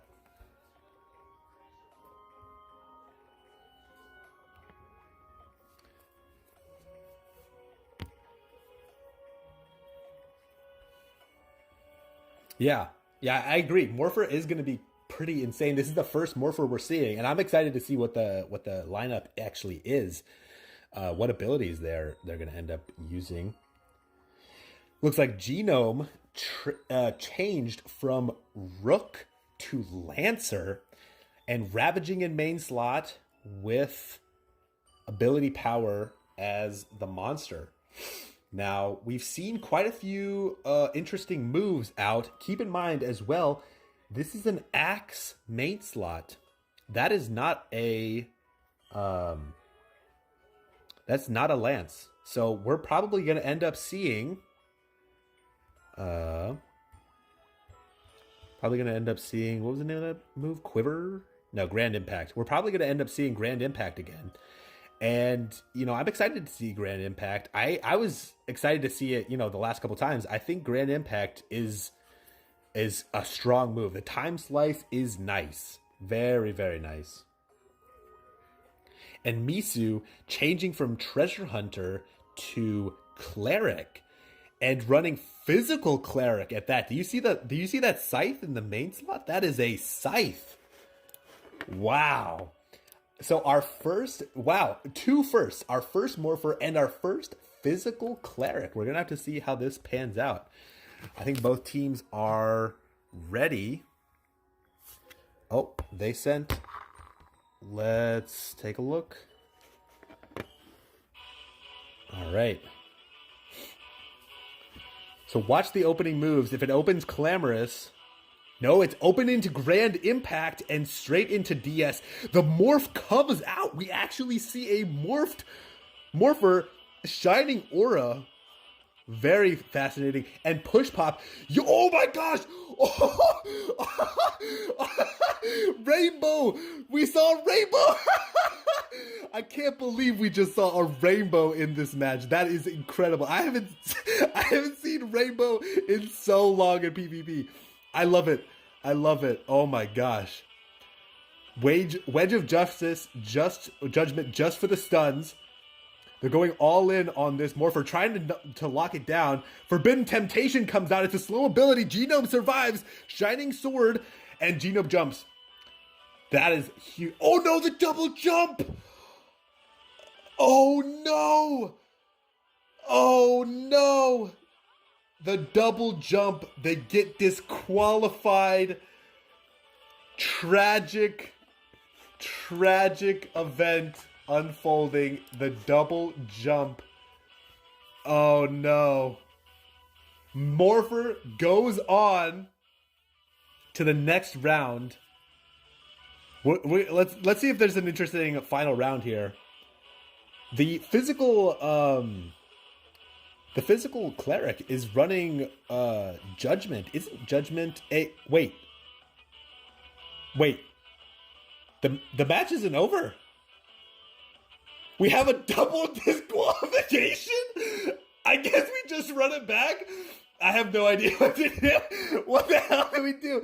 Why do we have a double disqualification? Why?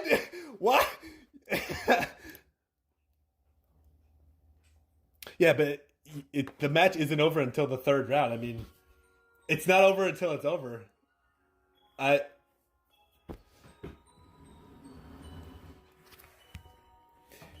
Okay. I mean, we can count that as the way of victory.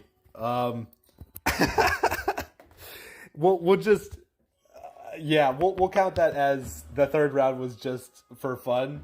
But in the future, double disqualification. Let's see let's count the rematch. All right. Here's what we're gonna do. We're gonna poll people who are watching on YouTube if rematch or no rematch, and we're gonna count who wants to see what on. So rematch or no rematch, type in chat and on YouTube, and that'll determine it. Because in my mind, the match isn't over until it's over. But I can also understand that if you've won the first two rounds, that you just want to send it. I don't know if I want, because I would like a nice like, you know, third round to see what teams have possibly sitting, you know, like what they wanted to show off, and being in you know, the losers bracket. This is like their last chance, so I'll give that a second, and I'm going to close the curtains real fast.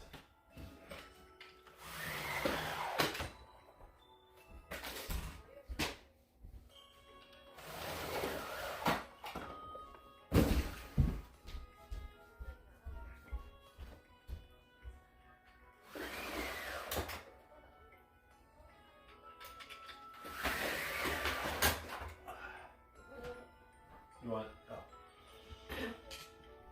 Oh. Alrighty. So I'm just gonna start tallying them up. So let's see. Well.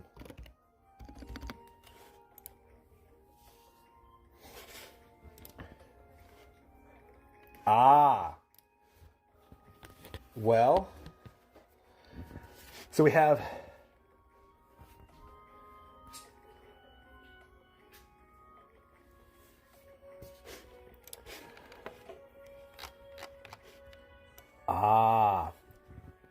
Okay.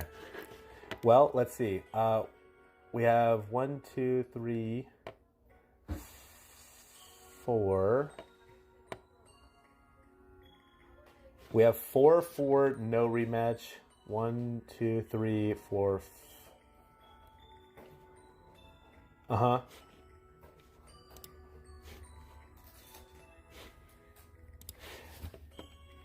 What hair? Did they end up winning that match or losing it?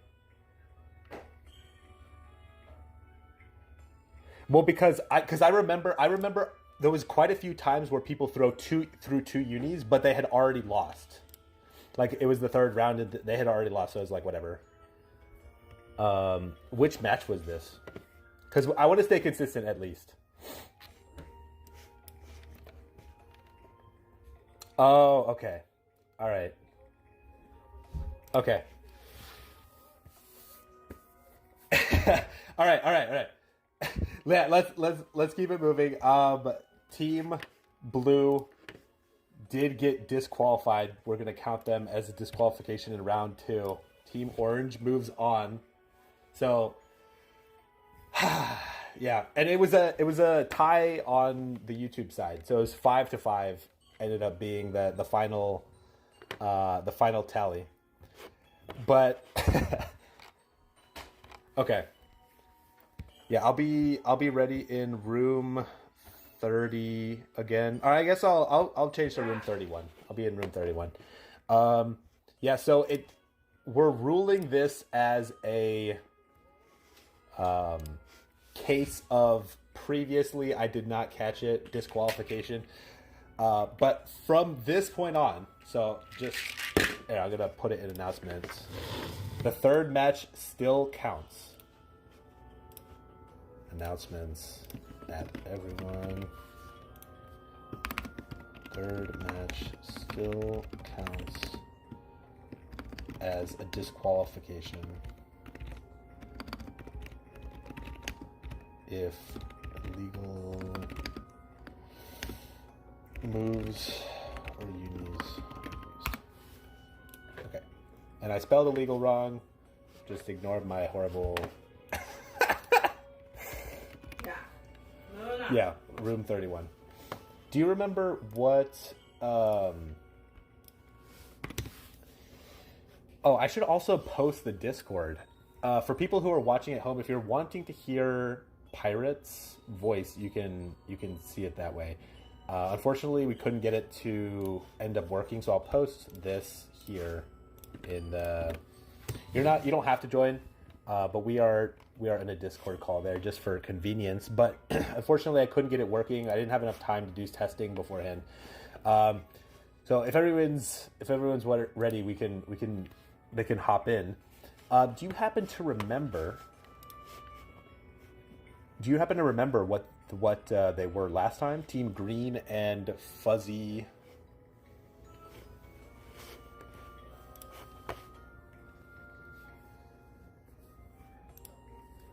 Lancer Rook for Team Green. And Fuzzy, they just ran, and I forget what they ran.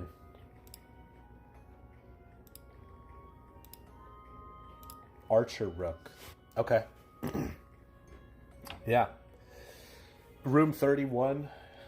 Room 31, guys. Thank you. Thank you so much to Pirate, by the way. He has graciously agreed to co-cast and then did not agree to be a chauffeur. So shout out to Pirate for being awesome.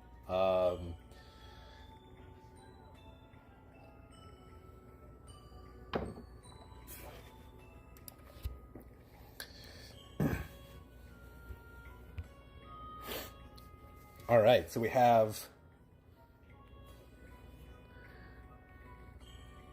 Yeah.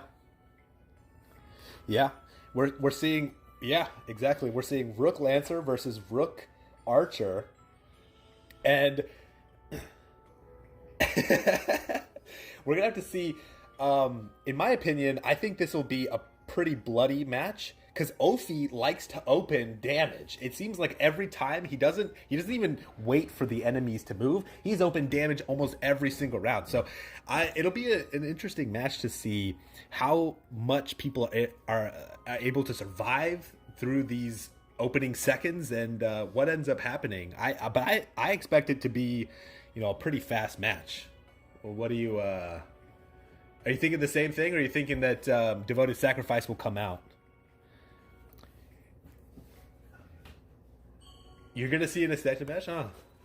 Yeah. Yeah, I mean, I guess, though, I think the first round will determine a lot about this match. Because if we don't see the DS basically immediately from Abel, and if somebody gets sniped, I think we're going to end up seeing the DS immediately going forward. So I agree that it could absolutely go the mile. We have double rooks, so it could go for quite a long time. But, yeah. Yeah, I think we're ready to go. So I'll say go, and whenever they're gone, then I'll send it. All right. Dual room, spectate, boom.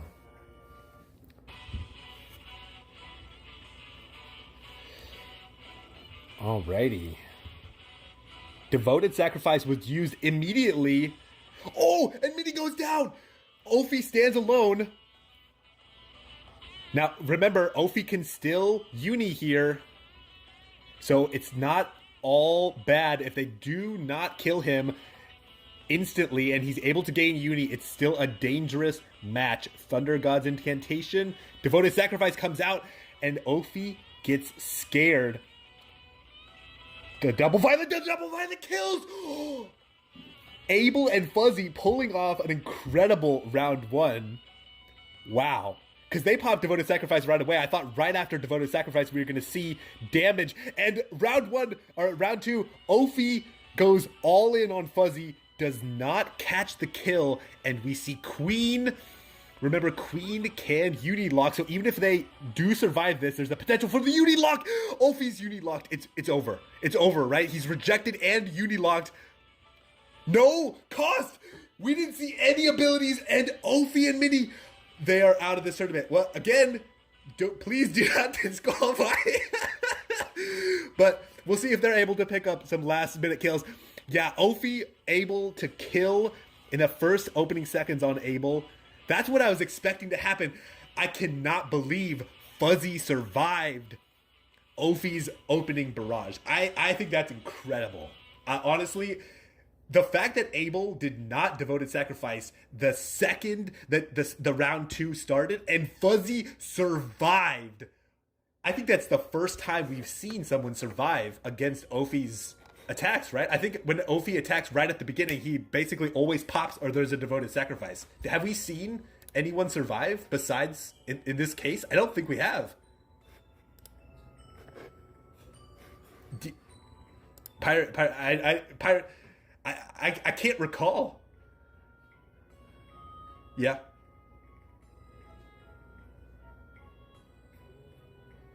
No, it's not a piercing move. I don't consider it just piercing stuff. Yeah. Yeah, anything that pierces null or rejection, that's the only That's the only time that yeah, we're not banning things that don't do that. Oh, that's a good point. I actually have not posted the rules. I suppose I could do that in chat so people can see. These are the tournament rules. I don't know how long. Oh, it's too long for it's too long for YouTube. Basically, if you're just now coming in, your teams are allowed 1 uni per match of 3. So you get 3 rounds in a match.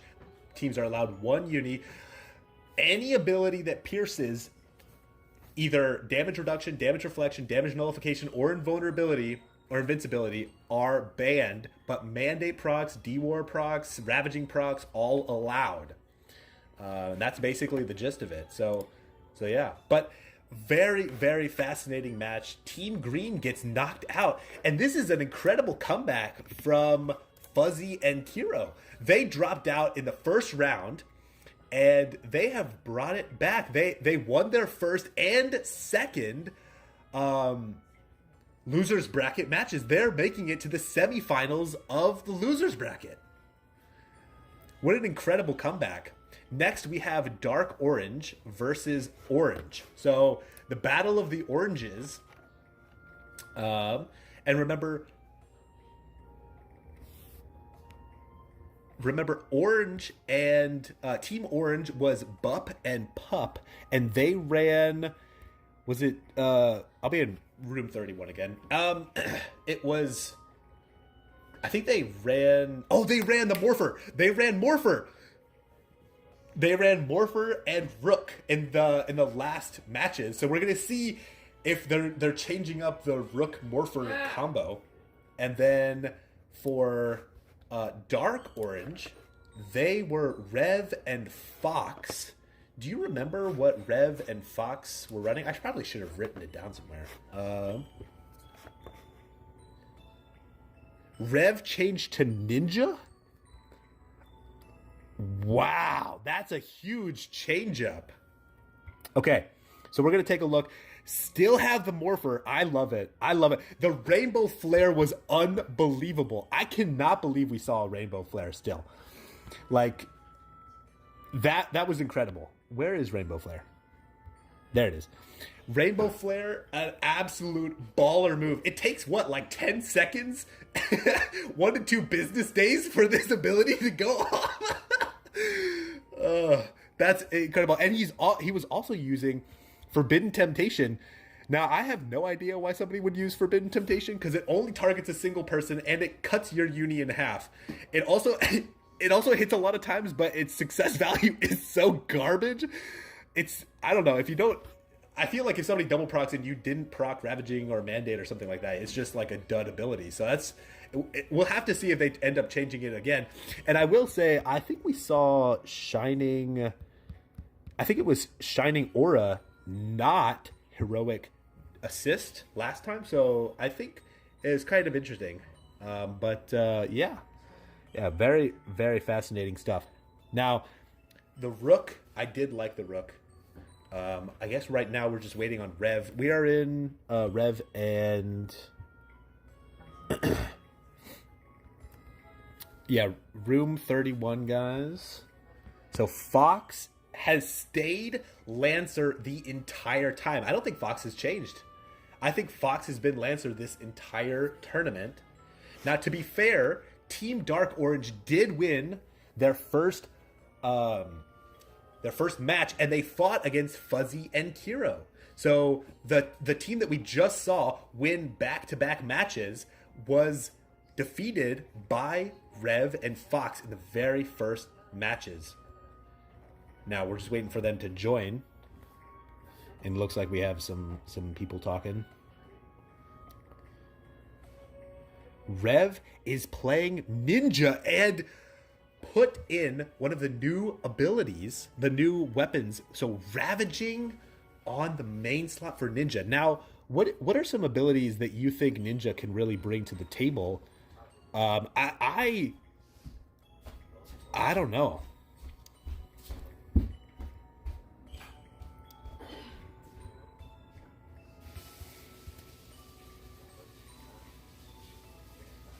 Yeah. Yeah, yeah.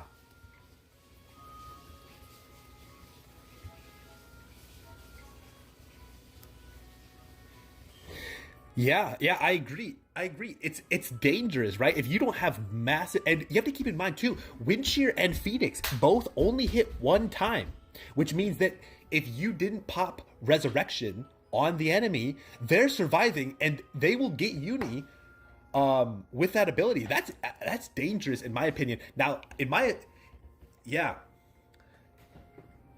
yeah, they're gonna go all in on somebody, for sure, for sure.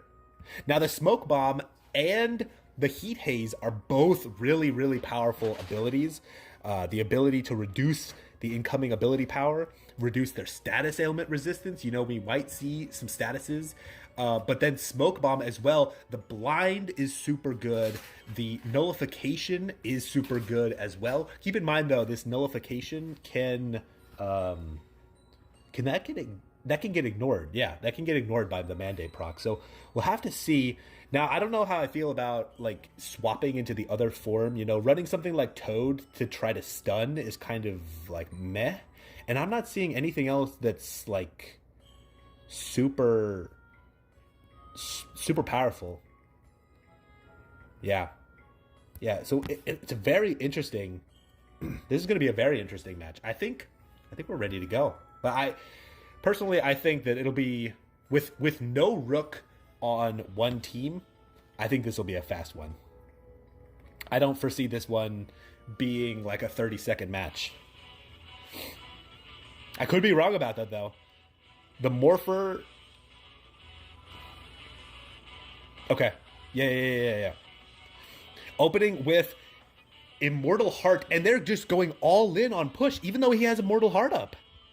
Heat Haze coming out. Forbidden Temptation on to Rev. Rev gets popped instantly. The Flickering Strike. If they don't kill right here, Fox has a chance to bring it back with a Uni. The Rainbow! We saw another Rainbow!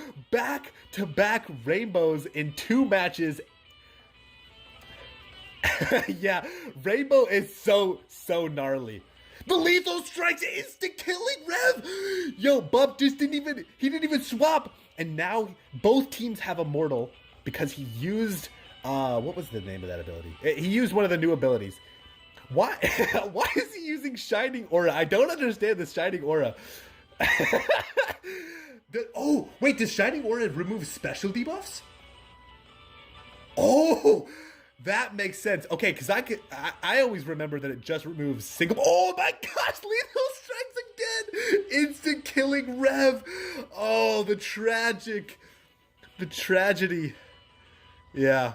Well, we get to see the Unis out. Let's see if Fox is able to pop both of them. The damage is good on Bup. And the 1v1 coming out. Now, I think if we saw previously, Push Pop had one of the new Unison abilities that heals all of your HP and all of your CP. I'm pretty sure we saw that in the first round when they were running the Morpher and the Rook. So I'm curious if he's still running that. That's an interesting move, especially given the fact that both the Rook and the Morpher can become immortal for a certain number of certain period of time. So very, very interesting moves out there. That was Lethal Strikes, wasn't it? If I remember correctly, that was Lethal Strikes. I cannot believe Lethal Strikes hitting 3 times with both. It's fast. That was a fast move too. Going back to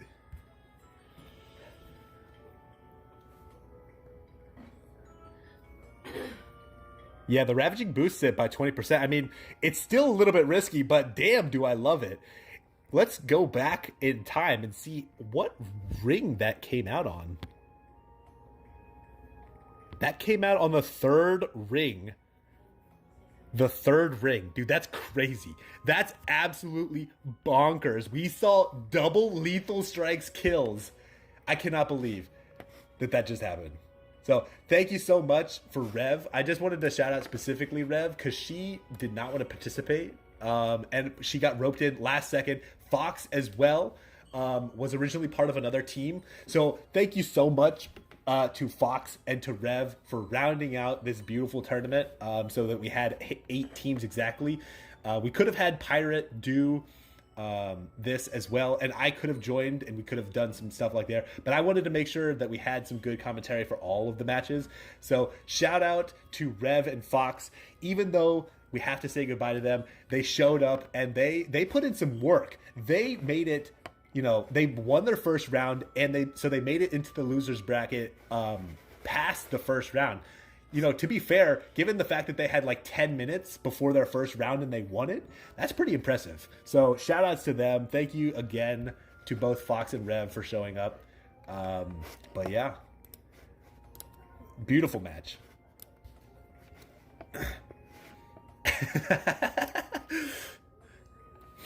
Alrighty. So next we have Fuzzy and Team Orange.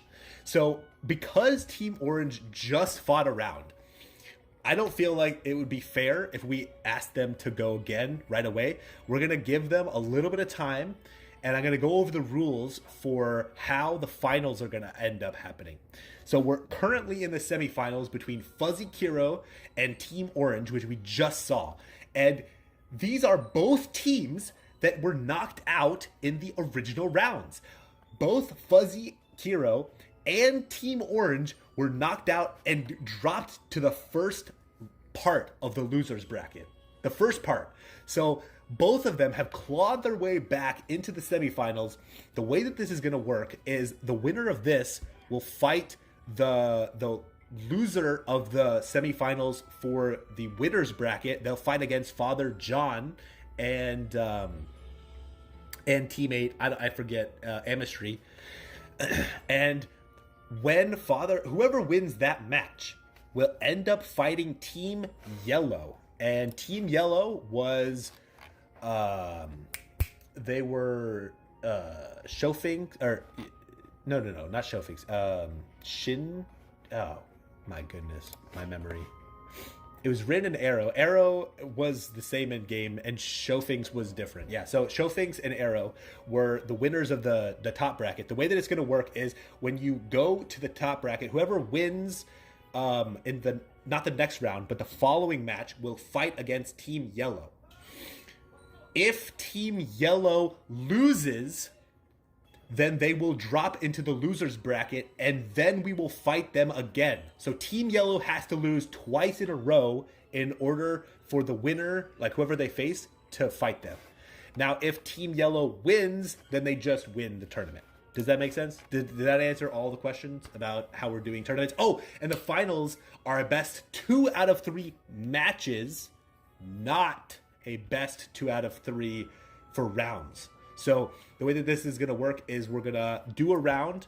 We're going to wait 3 minutes for teams, and they can separate. We're going to separate them again so they can change abilities and stuff like that, or change strategies and stuff like that.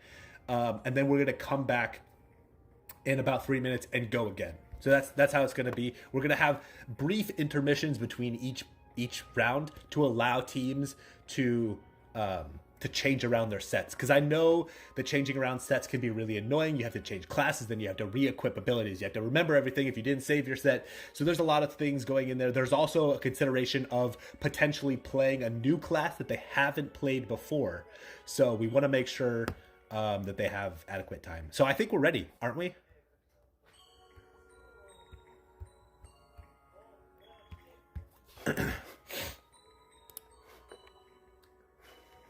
Okay, I'll bup and pup. Yeah. Do you need me to hop into that chat real quick? Okay. just yeah. Once they're, so we're waiting on bup and pup. Once they're good, then both teams, and we verified what class they're playing, both teams will hop in. And we're currently in room 30. So when Pirate gets back, I'll let them know that we're in team 30. Do we have any questions from chat? I haven't been able to read chat a whole lot. How to join? That's a great question. So I've posted the Discord. We will end up probably running future events. Okay. Yeah, no worries. I'm answering chat questions right now, so we're all good. Yeah, we can give him a minute. Yeah, yeah, yeah. No worries. So we're giving Pub and Bub just a second to make some last minute changes. So how to join in the future? I have the Discord here. I also let me link my my X account. I don't know how do I send this out. It's a great question. I guess I'll just do this. You can also find me on X. I don't post a lot on X, but when I'm running events, I do. I will post on X. I was also posting in the A-Team Discord in the general chat. But probably the best way to keep on top of future events is to be in the Unison League Sheeptown Discord, which I posted, and I can repost it. So for future events as well, you're welcome to do that.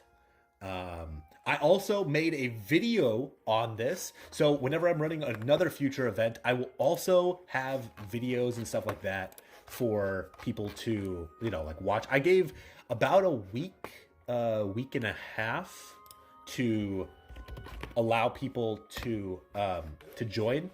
We had some last minute joiners. Again, thank you to all the last minute joiners. We really appreciate that you're able to be here. This is something that we can only do because of the community that we've been able to build together. So thank you to everyone who's shown up.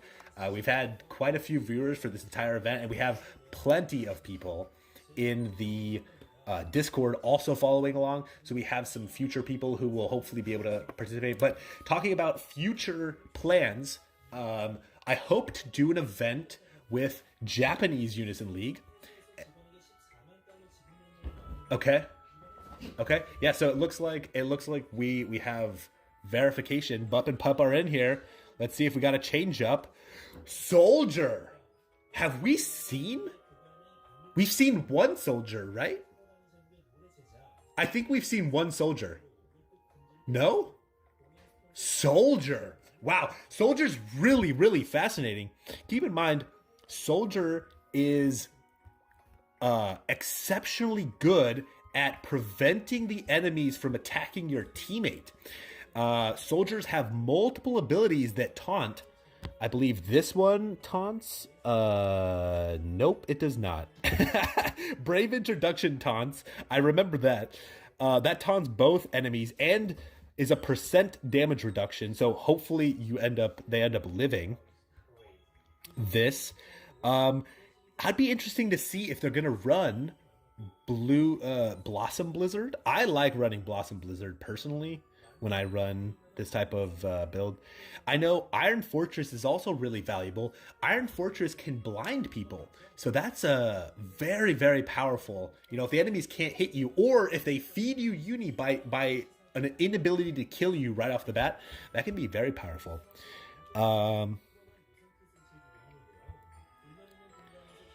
You mean 40%? It's a 40%. It's a 40%. Oh no. Sorry. No. I got them mixed up. No. It's a 70% blind, but it's a 40% damage reduction. Yeah, no.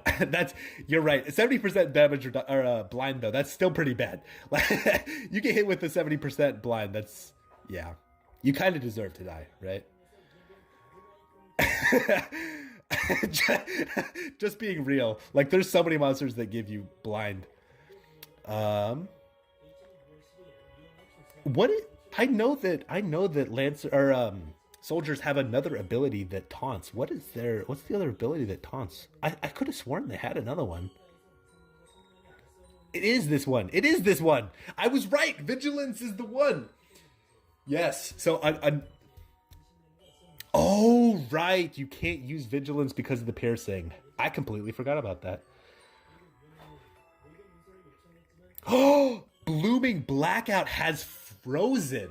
I didn't even think about Frozen as an option. Frozen reduces your attack and magic attack by 50%. Yeah, it also paralyses. Yeah. Oh yeah, didn't they get a new ability? They soldiers got a new ability, like a unison ability, didn't they? That like splits damage. Inertia. Yeah, they have Valiant Hero. It's not a unison ability, but it's like one of their abilities that transfers damage from your ally to you. That's interesting. The unity ability is Indomitable Winter. Indomitable Winter is actually pretty good too. It reduces physical and magical damage taken by 30% to all allies. So it would protect your teammate too. Very fascinating. Yeah. And let's see. There was no more changes across the board. I think everything else is pretty much the same. See if I can just see any changes. Yeah, no. Yeah, I saw the Ninja Founders main slot too. Yeah, so the Aries, I think the Aries are actually overpowered. They boost your proc chance, your main slot proc chances. I think that that's really really powerful. But I do agree, the running the Ninja Founder to prevent 90% of star damage is going to be massive if they end up using something like Queen.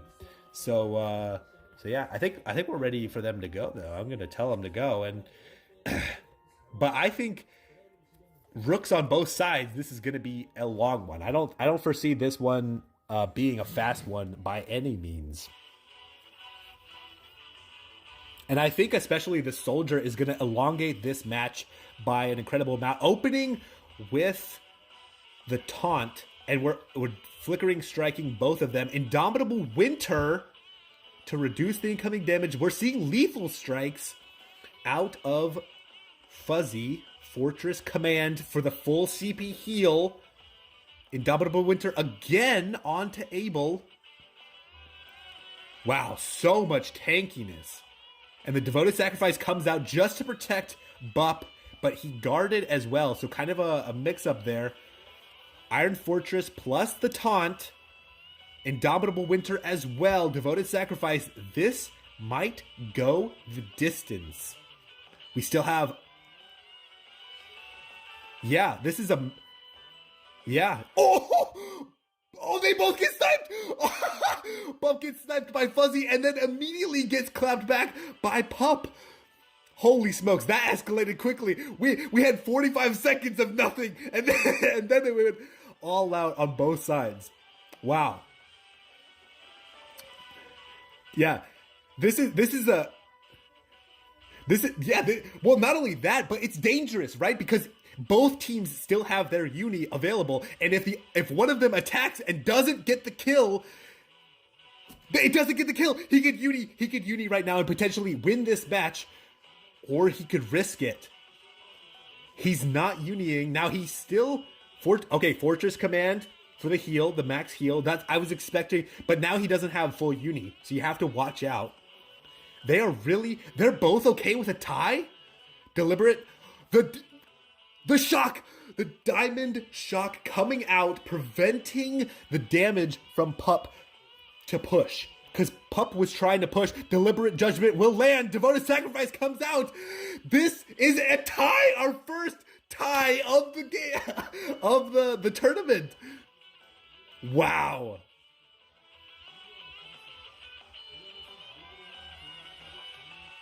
Yes, that is true.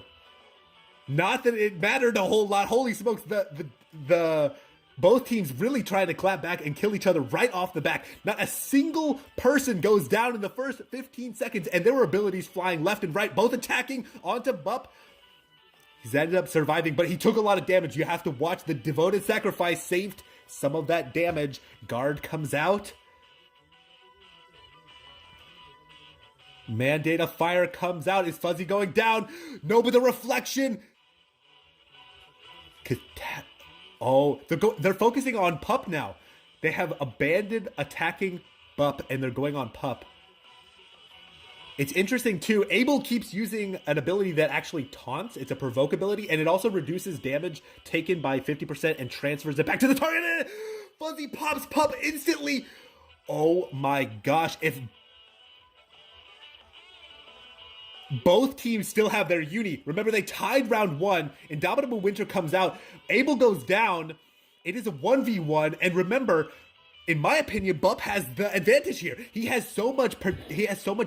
Oh! The percent damage reduction was removed. He didn't use any damage reduction abilities, and he gets popped instantly. Fuzzy and Abel were the first team to win a round. Push Pop and Bup have to win this round. If they don't win this round, then it's not a tie. Both teams unioning will have to wait for Pup's damage to come out. I honestly have no idea what that monster does. And the damage on the other side, devoted sacrifice on both sides with Indomitable Winter, so 30% damage reduction. The double taunt comes out. Iron Fortress, Bup is at a 100% damage reduction right now. And they have the Fortress as well. Fuzzy goes down!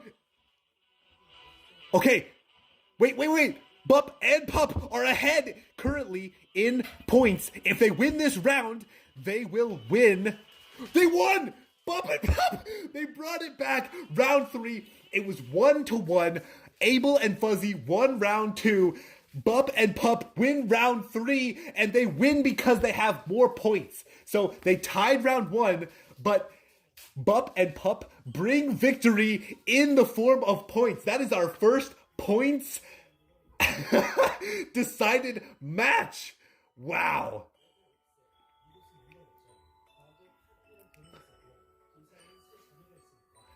Yes.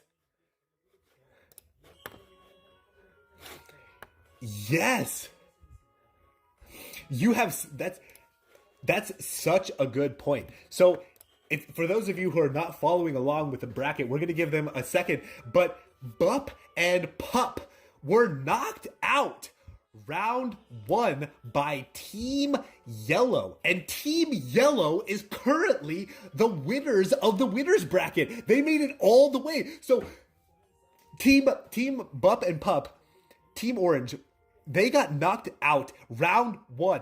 They have won 3 consecutive matches in the losers bracket to make it to the finals, quote unquote, of the losers bracket. Whoever wins the finals of the losers bracket will fight the the winners of the finals bracket. I don't know what to call it. It's the people who are still in the losers bracket. But to be able to fight back 3 rounds in a row and knock out some pretty heavy hitters as well. They fought Blue, who was a pretty powerful team. Jenna, we know, used to be a very good PvPer. And so being able to knock out an old PvP player and then go on to win against Dark Orange, who was Fox and Rev, who had won their match, their first match. Just an incredible. And then Fuzzy Kiro. Shout out to Fuzzy and Abel, by the way. Shout out to Fuzzy and Abel. They got knocked out round 1 as well, and they won back-to-back matches in order to make it to fight against Bup and Pup. They had an excellent run too, because they fought against Team Green, and Team Green was who I predicted to be the winners of the entire thing, which was CJ and Ophi. And Team Green came out with a massive, shocking victory in round 1 against Team Blue. So I thought they were going to make the distance, and they got knocked out. And then, oh man, this has been an incredible series of matches so far. Man, do you have any comments or people that you want to point out for, or something that's popped out as you for interesting?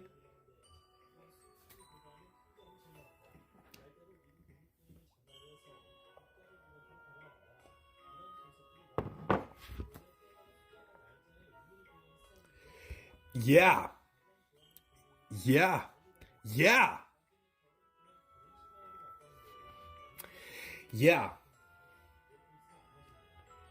I agree. Being able to survive against a mandate and a ravaging proc is impressive. But it seems like that the MVP so far for this tournament has been the Rook. Man, Rooks are everywhere and they are powerful. They're able to kill people. They're able to lock things down. They're able to save your teammates. It seems like Rook is a really powerful class. Let's ask them. Let's ask them if they need a minute. If they don't need a minute, then we're good. If they want some time, I can give it to them. I wanted to say as well, it's interesting that we saw lethal strikes because I was seeing some old abilities from Fuzzy that were coming out, and I think this is an adaptation that has really, been fascinating. The lethal strikes able to be used by any class and having incredible damage potential. The ability power is low, so it's not going to be doing a whole lot. Okay, yeah, I think. Are we ready then? I'll hop into to Duel Room 30.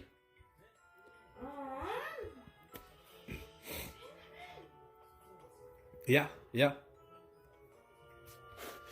And can you remind me what Father John and Tsunami were using the last time? They didn't change up at all, did they? They had Rook and Mage the entire time, if I remember correctly. Oh, and...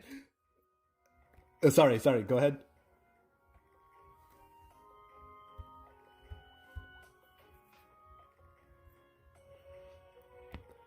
I love Father John and Tsunami's outfits, matching outfits again, one with the light feathers, one with the dark feathers, coming out looking like absolute Giga Chad menaces in this match.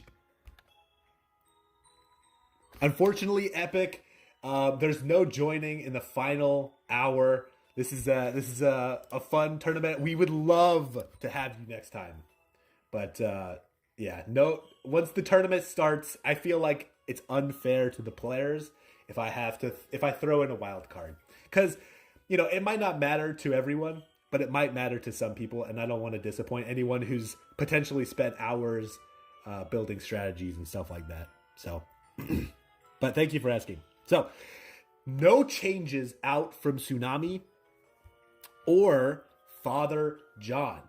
They're running it back, and to be fair, Tsunami, when he attacks and uses the time spellbook, man, does that ability slap like a mother. My goodness. Time spellbook being a pretty fast move and hitting both teams. The most important thing in my mind for the time spellbook is that it clears things like Immortal and things like Guard. I mean, the time slice isn't a whole lot. I think it's how long is the time slice on this one? 10 seconds? Yeah. No, I haven't. Double Rook. Double Rook. Oh shit, they went. Double Rook. I mean, I didn't get to comment on it a whole lot. We're gonna see it. We're gonna see it live. Both opening Revital, and that one's an ability that heals over time. Wow, the Tsunami has changed it up and kills. So Tsunami used a different ability, the Suicide Black, to try and wow, the damage coming out is incredible. But the Insanity, that's the first time we've seen Insanity. And both of them opening on damaging abilities again. It looks like they're trying to kill Father John. I don't know if I like that. The Devoted Sacrifice comes out. I do have to say as well, Bup and Pup kind of matching in weapons and back gear is awesome. Double Devoted Sacrifice coming out, and the CP heal as well. Time Spellbook comes out. Oh my gosh, and they both survive. They have Uni. If Tsunami and Father Joe, okay, they're trying to push for damage. Because if Tsunami and Father John win right here, it's over. It doesn't kill. The damage is nothing. That damage was nothing. How did they not do any damage? How was that possible? Did you see that Pandora? That was zeros. Oh my gosh, and the healing, the CP healing is so good. Because of the fortify, they can only take 25% of their damage at a time. Bup still goes down. Pup is the last one standing. Oh my goodness, neither team has Uni at this point. Catastrophe, heal, not enough. Tsunami and Father John have won it. We're going to see one final round, but man, I was not expecting that. Tsunami goes down instantly. Pup and Bup, I don't know why they were attacking Father John off the rip. I think Tsunami was the threat. I think Tsunami was the major threat. But they were really focused on Father John in the last two rounds. Man. The Immortal Heart comes out. Remember, neither team can uni as... I mean, I guess technically Bup and Pup could just disqualify at this point. But it looks like they really want to go the distance. They're trying to kill. Now, Flickering Strike on John. You have to watch it. Flickering Strike, remember, applies Chipped Blade, which prevents Ravaging and Mandate procs, or just Ravaging procs from being able to pierce. So it allows things like your regular damage reduction, damage reflection abilities to go off. But both Bup and Pup were using abilities that clear the special debuff. So it didn't even really matter. But it's kind of an interesting look at what Father John was running. Man, I'm amazed. Double Rook took 0 damage from Pandora. Bro, I gotta watch that back. There's no way it just did zeros. And what was Tsunami's stats? I guarantee I brought up Tsunami's stats beforehand. Did I? Yes, I brought up Tsunami's stats. Tsunami was running 1.9 million magic attack. That is insane. Pandora has an ability power of 1,000 and hits 5 times with both physical and magical attack, and they survived, and it time slices. How did they take zeros? Bro, that's crazy. Wow. Dude, I've never seen anything like that. I don't know if I've ever seen somebody tank Pandora like that. That was so awesome. That was so awesome. So Father John and Tsunami get to have their rematch against Showfinks and Arrow. That is gonna be a crazy rematch. Now remember let's see if I can bring up that match. Let's see. How long ago was that? Let's see. And I can't remember what abilities they used.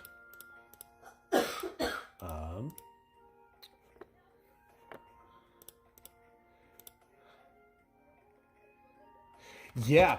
So what it was Rook and Mage from Father John and Tsunami, as we seen their entire tournament. And then Arrowless was running Zerker. Showfinks changed from Rook to Archer.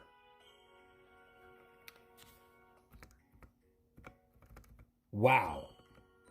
So we had no Rooks in the finals, or like the finals of the upper bracket. Very, very fascinating stuff. So we'll give them some time. Just a huge shout out to Team Orange. Not only did they bring some amazing things, they brought us the first soldier. They brought us the first morpher. They brought us They that's right. They brought us the first draw. They also brought us the first lethal strikes kill of the tournament on Morpher. Wow. Bup and Pup. And they got knocked out first round in the upper bracket. They fought their way back 3 matches against some pretty heavy hitters to fight against Father John. And to be fair, I don't think they did poorly. I think if they had fought and if they had gone for Tsunami the entire time, oh man, I honestly think if they had gone for Tsunami the first 2 rounds, it might have been a completely different story. We might see a Bup Pup. Yeah. I also don't know how I feel about the double Rook. I liked the Rook Soldier. That their Rook Soldier was clean and it was nice. I guess against Tsunami, it's really, really dangerous, right? Because Tsunami's time slicing would just completely remove those damage reductions. Because keep in mind that something like time spellbook, when time spellbook goes off, it time slices, and their main strategy in the last one when they were running the soldier was to run like Iron Fortress for the additional damage reduction by 40% and things like Brave Introduction. They were also running Indomitable Winter for the 30% damage reduction. So running against Tsunami would have been dangerous. I can't disagree with that. Yeah. Okay. So yeah, it sounds like we're waiting on Show Things and Arrow, which is Team Yellow. We're waiting for them to get their abilities in order and their classes and everything. So yeah, but just wow. I'm interested to see if they had stuck with the Morpher. I'm curious if the Morpher would have been able to pull off a win against Showfinks and Tsunami. I mean, when you morph, you get damage reduction, but it only lasts for a couple seconds, which means it can get time sliced off, right? But once you're in morph state, we saw some massive kills with the Rainbow Flare, just being able to absolutely nuke the enemies. And as like a supporting kind of class, you can also run things like they were running Shining Aura to remove the special debuffs, which I completely forgot that does that. I remembered that it removes debuffs, but I completely forgot about the special debuffs part about this. So I was wondering, I was like, why do they keep running Shining Aura? But yeah, it does make sense. And then we saw some other abilities too. We saw they went all in on things like Forbidden Temptation. I'd be curious to see another move like that. And of course, they were running stuff like Dauntless, which transfers damage from the teammate. And fills uni. So I am personally kind of distraught that they swapped off of Morpher, but I loved their soldier match too. I thought that was amazing. And the last match, running double Rook, so bold. Being able to running double Rook is just, I mean, to be fair, Rook is pretty nasty, right? You run Deliberate Judgment, and Deliberate Judgment removes your special debuffs. So things like Erosion and Chipped Blade can just get removed. Not only that, they can apply Diamond Shock. They also were both running Revitalized Area, which heals CP over time. It's one of the only abilities in the game that does that. There's a few monsters, I think, that also apply that. They were also running, I believe, Lucient Veil. They had Immortal Heart. They had Devoted Sacrifice.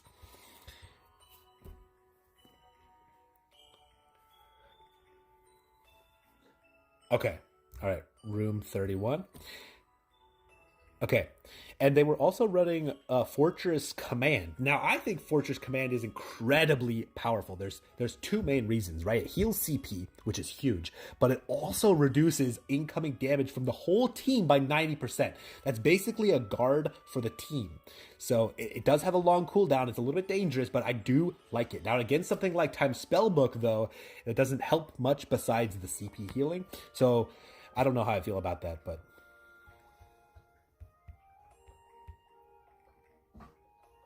Oh, yeah. Let's do that. Did anyone change? Treasure Hunter? Treasure Hunter and Archer. Aerolus was running a Zerker the last time we saw her or him, and Showfinks was running a treasure or an Archer, changed to Treasure Hunter and Archer. Now this is the second Treasure Hunter that we've seen, so I don't want to talk too much about it. So I'll just say go, because of D War. But yeah, this is going to be very interesting. You know, I expect to see something like cancel. I expect to see, you know, potentially some cleansing abilities. Yeah. All right, Tsunami starting. And we're off. I am excited to see this Treasure Hunter. I'm so excited to see this Treasure Hunter. Flickering Snipe, Flickering Boost. Okay, then, oh my gosh! Able to kill Tsunami with just Flickering, and then the Shadow Strike. It's 1-1, it's 1-1. And Showfinks is bringing cancel. Missing Shadow. Did miss. Cannot activate. He's got hit with no. He can't defensive proc. Showfinks' defensive procs were turned off. Lethargy, or is that Frail? I think that's Frail. Yeah, Frail is what popped right there, and that's why Showfinks took so much damage with that single attack. Now, Errol is going down. Oh my goodness! Showfinks popping Resurrection. If they win, Tsunami and Father John win, and they didn't even uni. Not a single uni comes out in this match so far. Now we'll see the final match. Immaculate Blade again. It's going straight on the Showfinks. Coming out with... We're seeing Flickering Boost. Flickering Boost is the same, right? It's one of the... It's basically the same ability. Now, I guess they're testing the damage to see if Pandora is a good monster. Pandora is not a good monster! Showfinks just got incredible info. Showfinks just realized Pandora is not going to cut it. Both Father John and Tsunami took nothing but zeros. And Showfinks and Aerolus are susceptible to Pandora. Huge information coming out. Yeah. Well, it's okay. No, it's a best 2 out of 3, and then whoever, if Team Yellow gets knocked down, then we refight because they're in the losers bracket now. So, not best 3 out of 5, just best 2 out of 3. But we can see a best of 5 if they end up winning. Yeah, that's wow.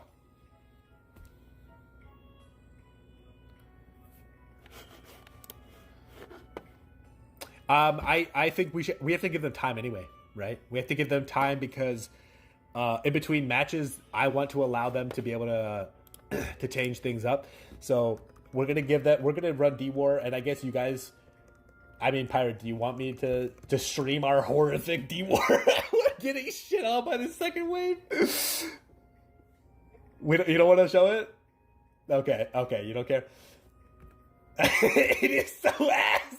You're so right. That is so fucking ass. Oh my gosh. Dude, I feel like we have some major whales who have incredible sets, but still we're getting absolutely just destroyed. All right. Man, that was... Oh. Okay, can you explain how the finals are going to finish out? It's just best of 3. Okay, it's best of 3. If Team Yellow wins, it's over. If Team Father John Tsunami wins, Team Yellow will drop to the losers bracket because it's their first loss, and then it'll be a finals in the losers bracket. Does that make sense? So we're going to run, so then it would be a best of 3 again, because now they're both in the losers bracket. So just to clarify, Team Yellow has not lost a single match so far, so they are in the winners bracket. In order for Father John and Tsunami to win the tournament, they have to knock Team Yellow into the losers bracket, and then we reset, and it's another best 2 out of 3. I'm glad you guys are enjoying it. We got clarification from Bup and Pup, who made it super far in this tournament. We got clarification. They said they ran double rook purely for the memes. I love it. I love the fact that we're just having fun out here. Like, because it was fun to watch. I'm not too surprised that you lost, but it was fun. All right, now you guys get to see the horrific state of our D war.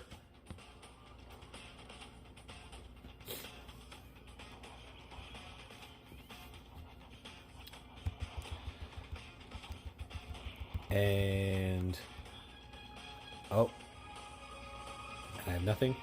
I guess I'll use this. Clear this. Just waiting for unis. They should uni. Okay. We finally have a uni. Is that it? Okay. Alright, perfect. Okay, we have field. We have 200% buff and ability power buff. We also have... yeah, diffusion and crest. Yeah, that actually is pretty huge. I'm going to use Forbidden Temptation. Try to smack the shit out of these.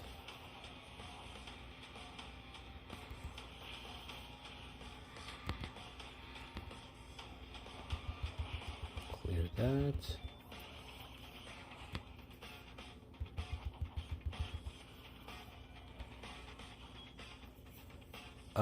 Do we have... I'll use this, I guess. Oh, yeah, we could have, yeah, double diffusioned it. Yeah, that's true. This will allow... oh, shoot, I just demorphed. No. No. All right, I'll save my, my diffusion then.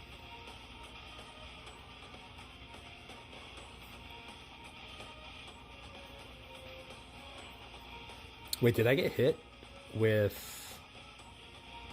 I got hit with rejection, didn't I? I'm pretty sure I got hit with rejection.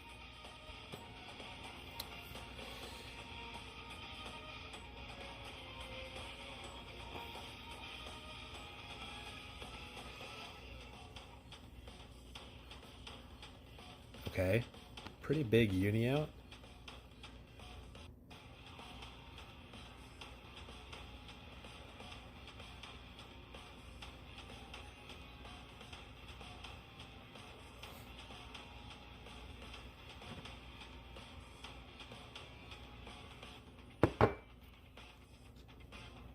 I still have Joker. Oh no, our field. Our field is going bye-bye. Did anyone die? Nope. Okay.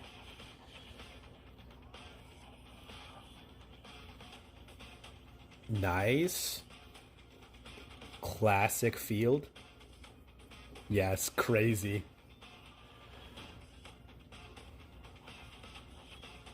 My goodness. Amazed. I guess I'll... oh, okay. No swapping. Oh, okay. I get to swap.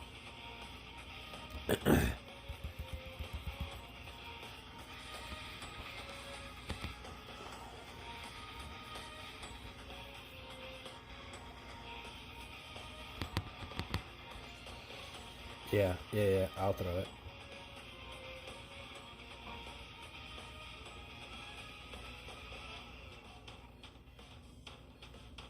This is good.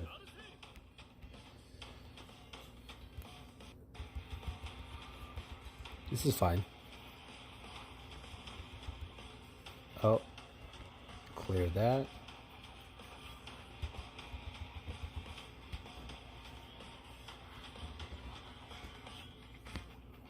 I'll clear this again.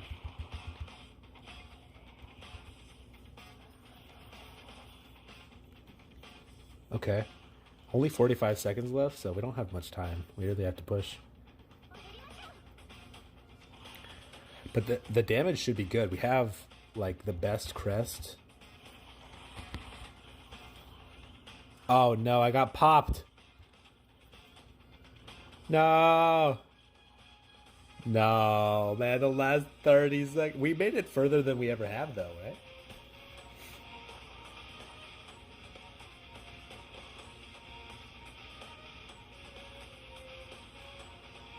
Oh, yeah. My bad. Yeah, this is the worst we've ever done, guys. Man. Whew. Yeah, man, that was rough. This is the worst we've ever done, so just remember I didn't say anything. I didn't say otherwise. Yeah, do we have this on the hardest mode? I guess it is hard. It's not wrong though. You know, it's supposed to be hard.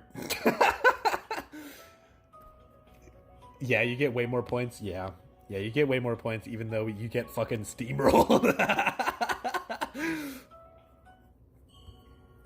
Wow, what are you gonna do? Wait, we're ranked 20? We're ranked 20? No way. Rank 20? We've never made it past wave 2.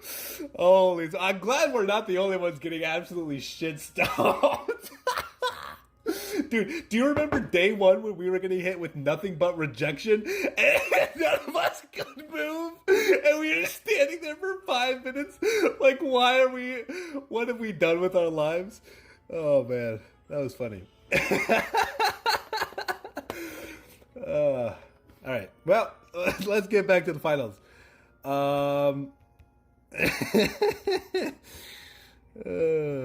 It's fucking funny.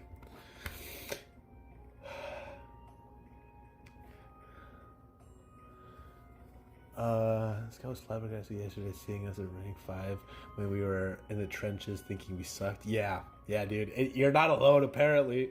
Everyone's in the same boat. Alright. Airless is in room 31. I don't know if you verified him, so I'm not going to check him, but he's here. Yeah. Here, give me a second. And refill my water, because I've been talking nonstop.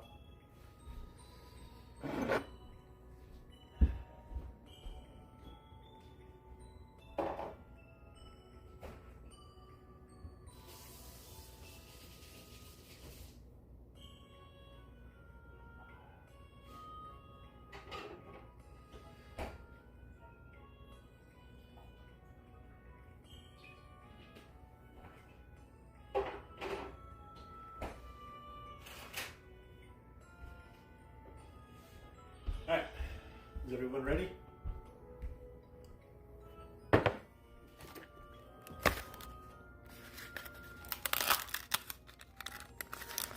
Okay.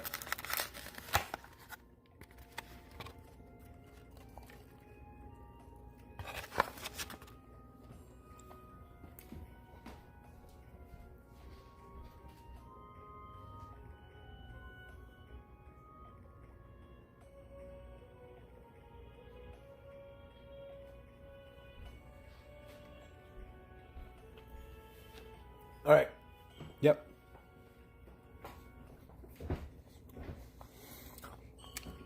Really? Really?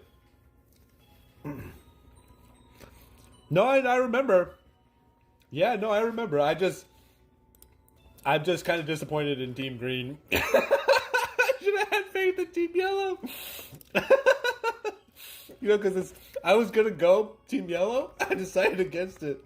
It is what it is. I think Team Green have been really well. I'm actually surprised how well Both of these teams have been performing. It really seems like it's down to the wire. It does not seem like either team is stomping. So,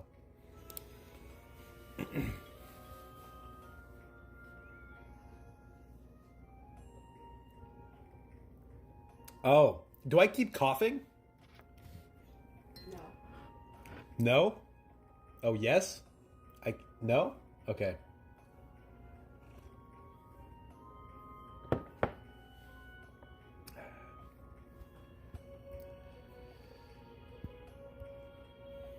We're just waiting for both teams to get confirmed.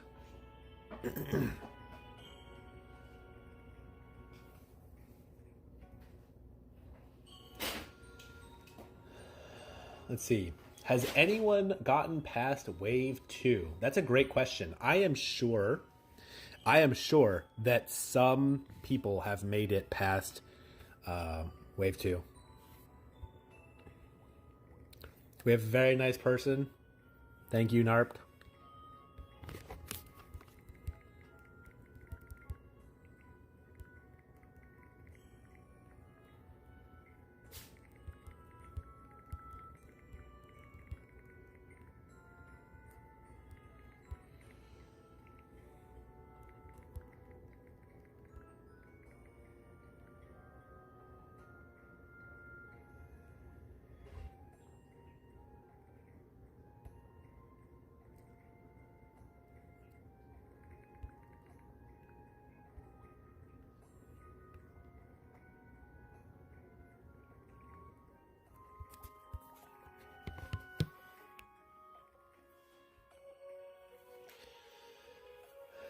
Mine is 48 right now.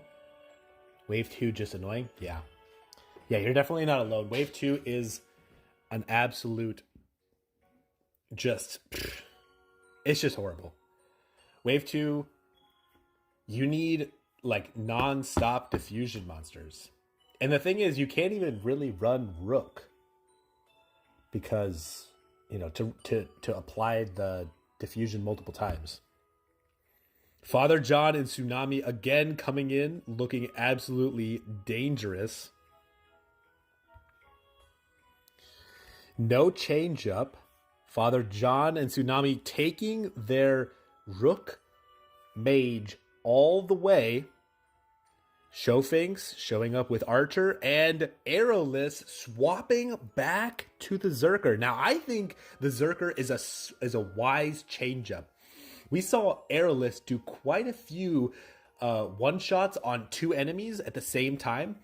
And it'd be interesting to see if he's able to pull it off again. It is also very fascinating that neither like the Showfinks and Arrow team have decided that Rook is not necessary. I mean, very, very fascinating stuff. Oh, we might have to change rooms. Let's we'll have to change. Oh, yeah, we'll give him a second. We'll give him a second if he backs out. We would appreciate that. If not, then we can change rooms.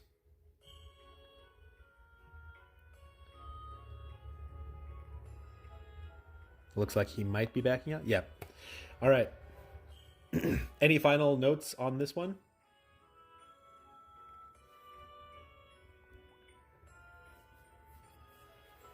Yeah. Yeah. Yeah.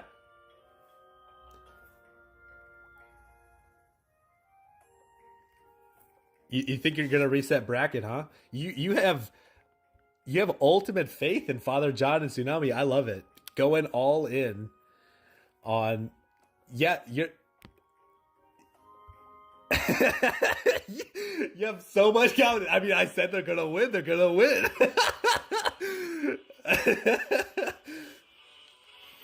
All right, time spellbook coming out right from the start. Both of them taking. Father John and Tsunami took massive damage, but Showfinks goes down in the opening seconds, and we're gonna have to see if Arrowless can hold on. Arrowless jumps. He used Uni. That means going forward, They will not have unis. It locks Tsunami. Can he get the kill through guard, through time spellbook comes out? It could pop it. Come on, it popped! Airless goes down! Oh my gosh, Tsunami was hit with rejection. Rejection and uniblock. He couldn't do anything but attack after that guard. He survived through the guard, and Showfinks goes down again. Oh my gosh, Tsunami is such a menace, and they want to win this. They want to win this, and they have seen that Pandora will do damage. We have seen Pandora do damage, and it kills Airless. We have a bracket reset. Wow. Last round, we'll have to see if Showfinks and Airless's strategy of not bringing a rook can bring any results in this final match. Just as a pointer, double violet comes out. Time, Airless goes down, and Showfinks right after. Father John popped both of them, didn't he? Hang on, let's run. No. Tsunami, what happened was Tsunami used Amber to remove all the things, and then to remove all debuffs, and then used the Suicide Black to kill Airless at the same time that Father John was killing Showfinks. Wow, what an absolute knockout. So we have bracket reset. Dude, they have to bring back the rook. No rook, it's not working. Like, if they don't bring back a rook, how are they going to win these matches? Like, the time spellbook is too powerful. You need something against this time spellbook. I think they need to run something that can instantly pop Tsunami. If they don't run something that can instantly pop Tsunami, they have to bring rook. And I liked the idea of bringing Treasure Hunter, and they used cancel specifically to get rid of the devoted sacrifice, and they tried to kill them in the first match of the finals, but it didn't work. The Treasure Hunter wasn't enough. The Treasure Hunter got left alone, and the archer was not able to capitalize on the opportunity presented. So yeah, I mean, wow, just wow.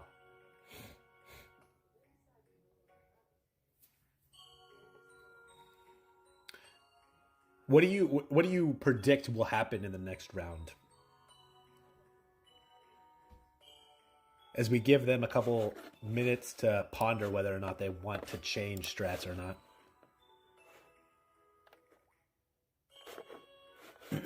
We have a message. Oh. You're all good.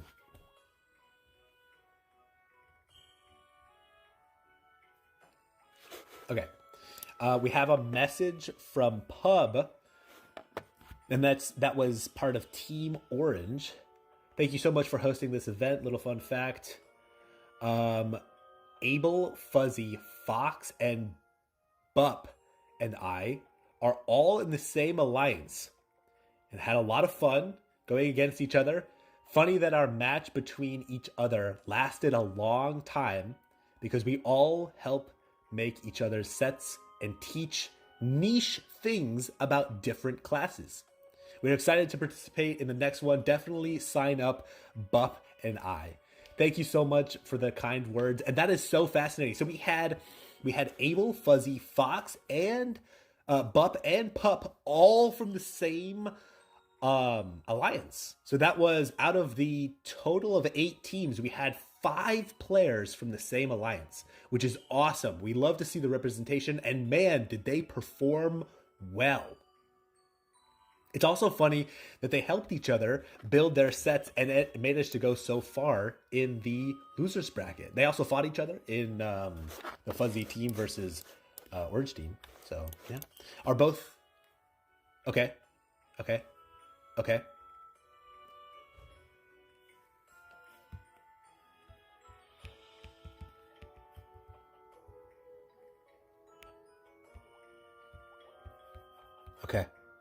I will join room 30 because it seems like there are some people in room 31. We have some messages in chat I have not read. Oh, they're talking about Morpher spam. Yeah, Morpher spamming cheer plus heroic assistance to get uni at the beginning of D War is quite powerful. Plus the rejection resistance, or the rejection removal. If you don't know, rejection removal by it's this ability here. It's very, very powerful in the second phase, the second wave of D War right now. So if you're currently not running a lot of Morpher, I would recommend running Morpher.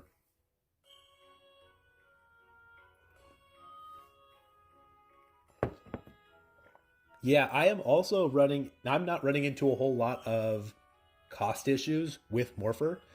The reason being is Forbidden Temptation for me, but I'm also using Ground Burst because I run a attack, magic, defense, magic defense Morpher, and because of that, Ground Burst is my main damage, and Ground Burst is super cheap. At only 5 cost, if I double proc, it's basically free. It's not free, but it's basically free. So I've been finding Morpher to be quite powerful, especially once you get into triple procs. It's a nice build. It's a very nice build.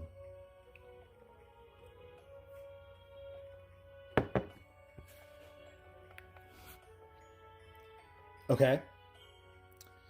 Yeah. Yeah. We have.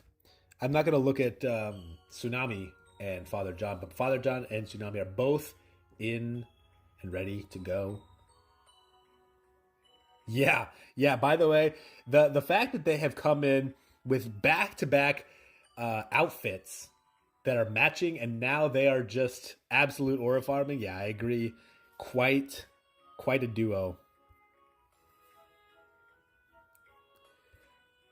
Let's see if there are any fun things that I can. I kind of want to like do a sitting one. You know what I mean? Like, oh, this one's fun. I like this one. Just like eating ravagely.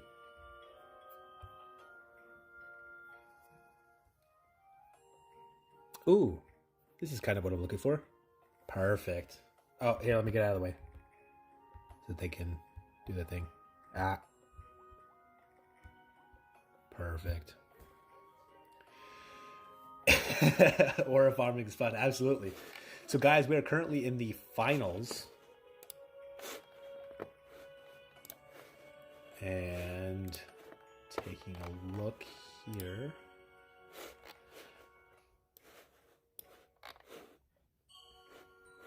So for those of you who are just coming in, it is the finals, and we have a reset bracket. So Father John and Tsunami, as we can see here, they were knocked out by the by Showfinks and by Airless, and they got knocked into the losers bracket. They fought Team Orange and won. So they fought Bup and Pup and won their match just to fight the person that had beaten them before, Showfinks and Airless. And now they have won 2 matches in a row to knock Showfinks and Airless into the losers bracket. So they have a bracket reset. And it is Father John versus and Tsunami versus Showfinks and Airless, and it's going to be a best 2 out of 3 matches.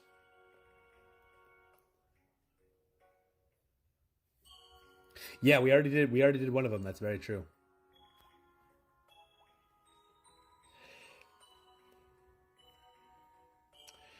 We'll give them.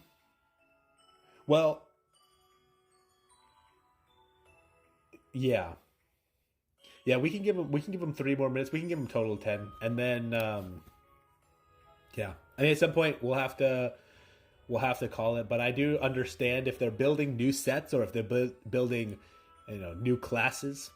It does take time. Even if you know what you're doing, building a set in PvP you have to consider abilities. You have to consider uni in this case. You have to consider things like damage reflection, because if you get hit with something like,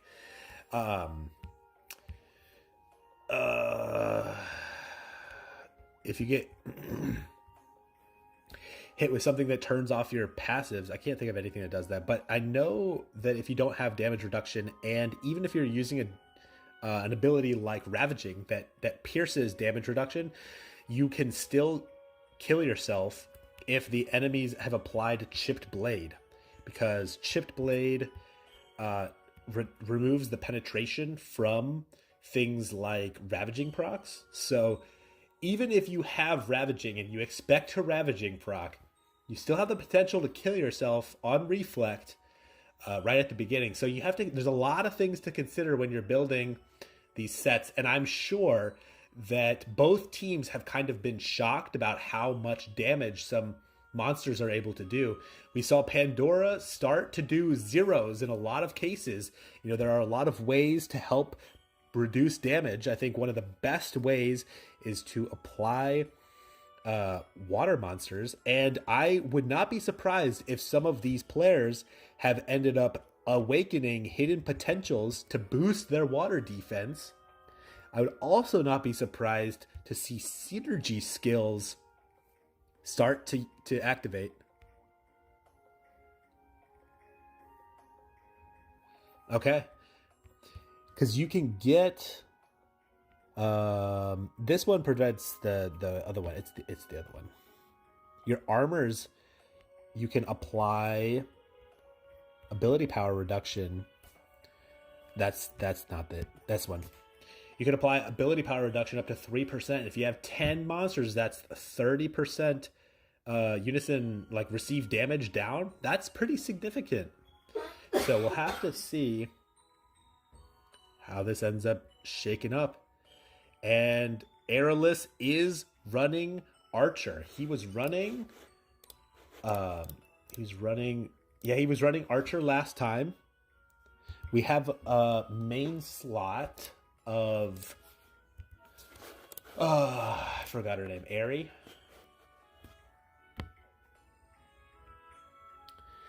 They did. They finally are swapping back to the Rook. I think it's justified, honestly. And also kind of worth pointing out, it looks like they're going all in on uni down reduction, as Shofinx's main monster is a 50% uni down monster, unison reduction resistance monster. So very fascinating. Maybe that, did you see a whole lot of times when uni down was really valuable? I remember when teams were running things like Lancers, I saw quite a few uni downs. Things like Mastery, or Mastery of the Cry? Yeah, Master Lance's Cry to prevent uni. Also to apply Quiver. Kind of interesting. And on the other side, I doubt that Father John and Tsunami have changed at all. Very interesting main slot. Do you see that? That's an old monster. It's like a 41 cost monster. 41 cost monster. Status ailment success value. Interesting. That kind of implies that they have been relying on things like, where is it? These two that apply Frail, and this one that apply Lethargy. We did see a few instances. The Frail did play a big role in the last one. I remember that Frail popped Shofinx because he couldn't defensive proc. The Lethargy, in my opinion, though, is way more powerful, as it, could potentially decrease the abilities, potential for killing on the other side.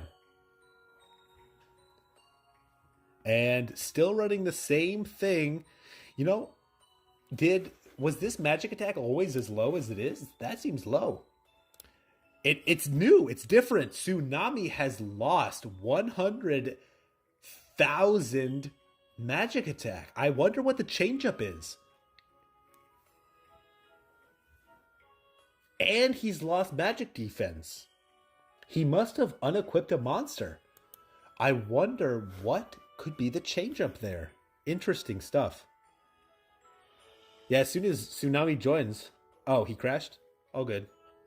No worries.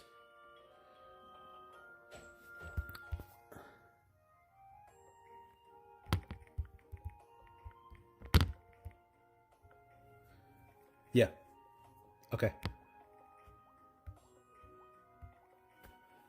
All right. So, an interesting thing, Tsunami changed their set. We're going to have to see if that plays a big role. Opening with Time Spellbook again. The flickering on the Tsunami. Tsunami almost goes down instantly. Father John drops to 1 HP. Devoted Sacrifice still in play. They're hitting Tsunami. Tsunami goes down. Father John all alone. Remember, he has Uni, so he could kill both of them. Potentially, he full heals and reduces incoming damage by 90% for 5 seconds. If he doesn't kill somebody right now, he may have to rely on a Uni. And if they don't instant kill him, it could be dangerous. Wow, Father John's abilities to survive is quite good. He's going in on Airless. I doubt Airless will Uni. That's my guess, is that they're going to keep it. Father John gets the Uni. He might try to match, though. Because if he matches, Father John will have no chance. We can see the Devoted Sacrifice. But it's coming out on Airless and Showfinks' side. He goes all in on damage, trying to kill Airless. Devoted Sacrifice finally comes out. He may end up getting Uni, depending on how much damage he ends up taking. He's still alive. The zero's coming in. Oh my gosh, how is he alive? Immortal Sacrifice as well. Wow. Father John is a tank. Airless goes down. It's a 1v1. Showfinks has to have Uni. It's another match. It's going to be a draw. We're going to see if Father John can win this. 2v1. He goes down in the final seconds of the match. How does he survive for so long? Airless and Showfinks could just not get him. Wow. And Showfinks dropping to really low HP. Airless is Insanity. Insanity's mess at the full heal. The 90% damage reduction in the full heal as Tsunami goes down. Oh my gosh, Father John still has not. Neither team has Uni'd. He's gonna try to Uni, but I guarantee Showfinks has Uni.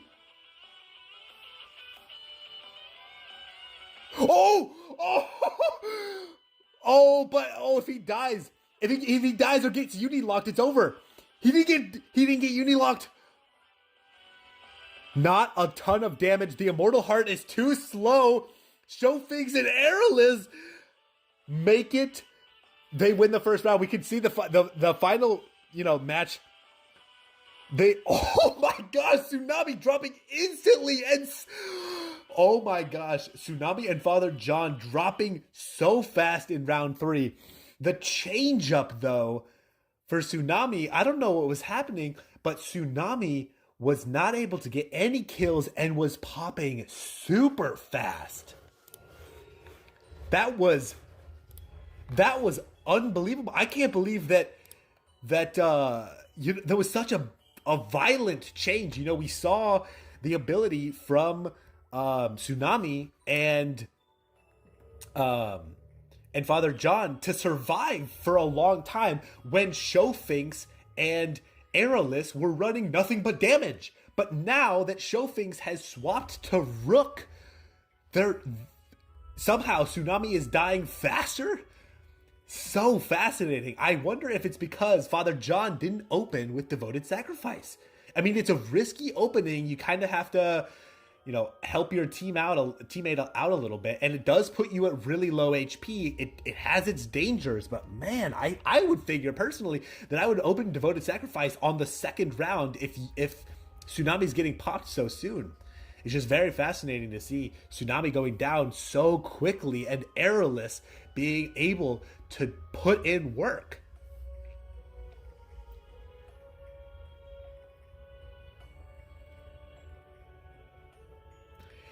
Yeah, I would not be surprised. I would not be surprised. That was shocking that Tsunami was getting absolutely decimated in all three rounds. Tsunami was going down in the first 10 seconds. That yes. Yeah. Yeah.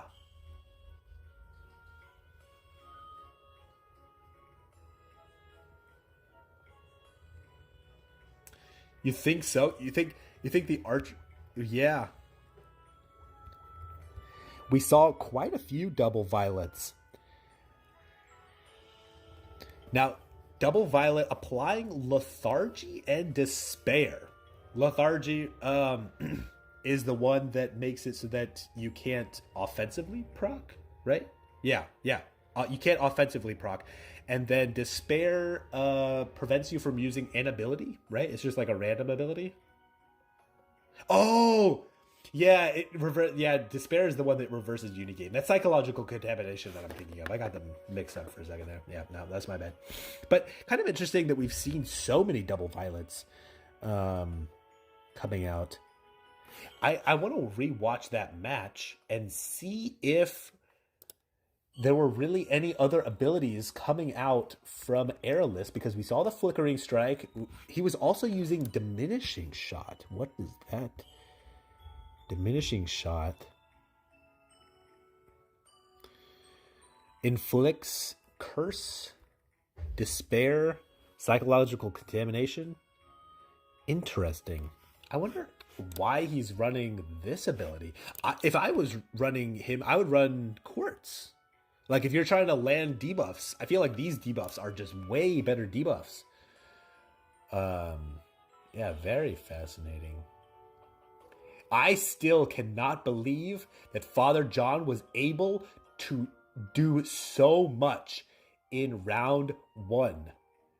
Even after they matched his uni multiple times, that was incredible. Didn't Aerolus get in trouble? I don't know. We've had some. It's been like 3 hours. Kind of. My brain at this point is kind of leaving me. Yeah, John.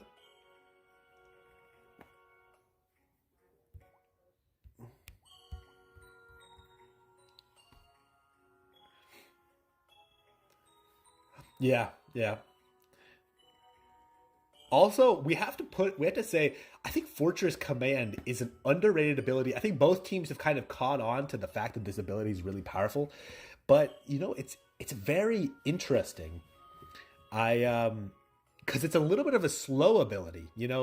Devoted Sacrifice and Immortal are both pretty fast, but it seems like Fortress Command is a little bit on the slower side. And I don't think people are prepared for the timing of Fortress Command, because I saw Tsunami go down as the Fortress Command was coming out. And I think that things could go a little bit differently in a future match, but if both teams are ready.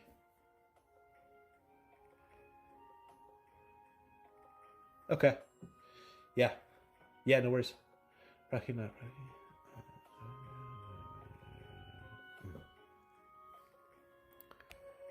Yeah. Yeah.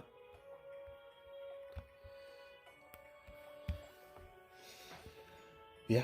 No worries. I'd be shocked if they did not change something up.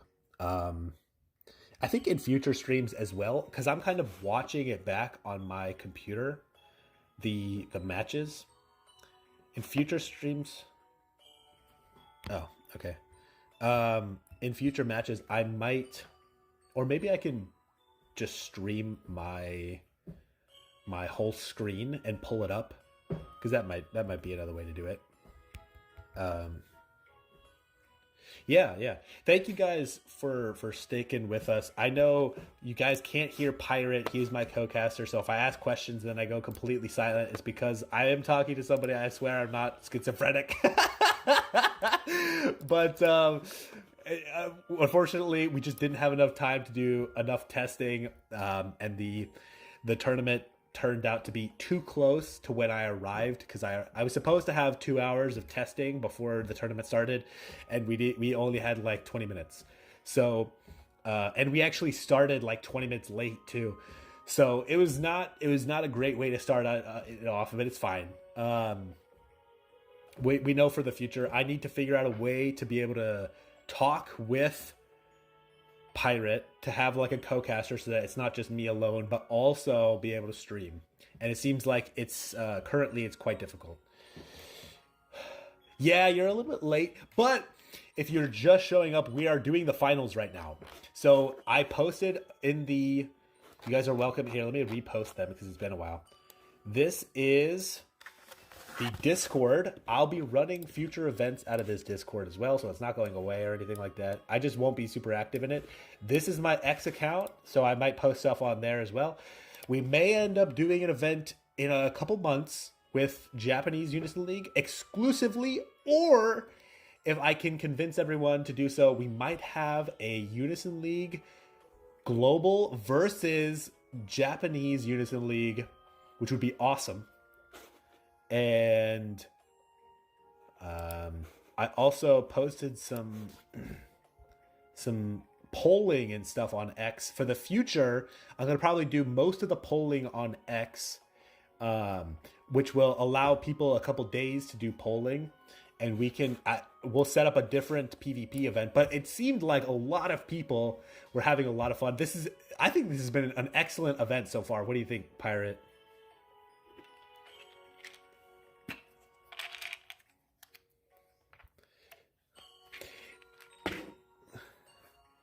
Yeah, I agree. I had a lot of people saying to me that they didn't want to join because they knew that the entire tournament was going to be nothing but mandate and ravaging, showing, like just be a show off. Like if you didn't spawn it, you had no chance. Now, that is kind of true to an extent, but given the fact of how powerful Rook is, and, the fact that you could have spawned Ravaging, I honestly, I announced it while the Ravaging thing was still around. So, I don't think Ravaging and Mandate are necessarily both required. I think if you only have one of them, you could still do pretty darn well in this tournament. And the Rook requires hardly, basically no Mandate or Ravaging, and the Rook has been super impactful.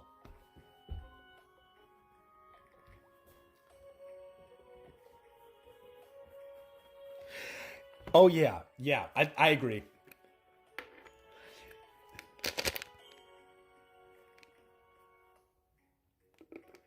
I agree. But I think that in the case of a game that you can pay for power, in any game that you can pay for power, the people with the most money usually win. So it's not surprising to me that both of these finalists have both Ravaging and Mandate, plus some really good defensive procs.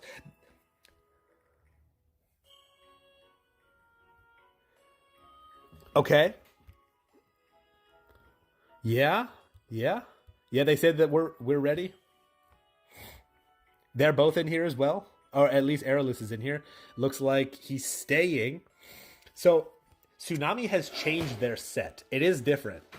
You can see the magic attack is higher, but it's not quite the same magic attack that we were seeing before. So still some changes, but what those changes are, kind of unclear. Also, it looks like they've swapped around their main slot monster, because I don't think they were running the Dark Valk. No, they were running Hera earlier. So let's see, what does Dark Valk do again? As a main slot monster, it's just status ailment resistance. So Show thinks, Tsunami and Father John have decided that really what's doing the damage here is the frail and the lethargy. That's what it sounds like to me. That's so fascinating. Oh, and Father John and Tsunami back to back, looking badass. Aerolus staying the same. And Showfinks, as soon as they join, staying the same. Wow, so we have one win from Showfinks and Airless. If they win this match, it's over. If Father John and Tsunami are able to claw their way back, we will have one more round. But this could be the deciding factor. Yeah. Showfinks hop in, and then we'll be ready.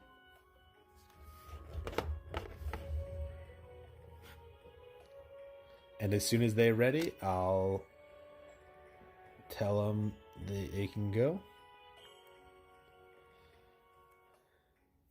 Showfinks is still not.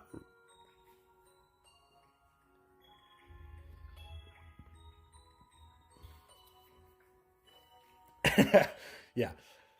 Unfortunately, this game is like rock, paper, scissors, lizard, Spock. So if you, yeah, we're ready. So if you can know what the enemies are going to do, you can kind of change your sets. Again, this is supposed to be like a fun match. So, but I understand they probably were changing quite a few things around in the backline. But it's a friendly match. They're opening, and no devoted sacrifice from Tsunami or Father John right off the rip. But the second, oh, Airless goes down too. Showfinks goes down to the second time spell book right after not able to get off the full heal and the 90% damage reduction. And Tsunami really pulling in the damage here. Time spell book again. Tsunami goes down before it goes off. It's all up to Father John. Now we've seen Father John pull off this type of move before. He did really well in the first round. Oh, and he goes down almost instantly. Neither team has Unied. It's 1-1. It all comes down to devoted sacrifice. Who unis first? Drop of time comes out. Showfinks has got to have uni, right? There's no way.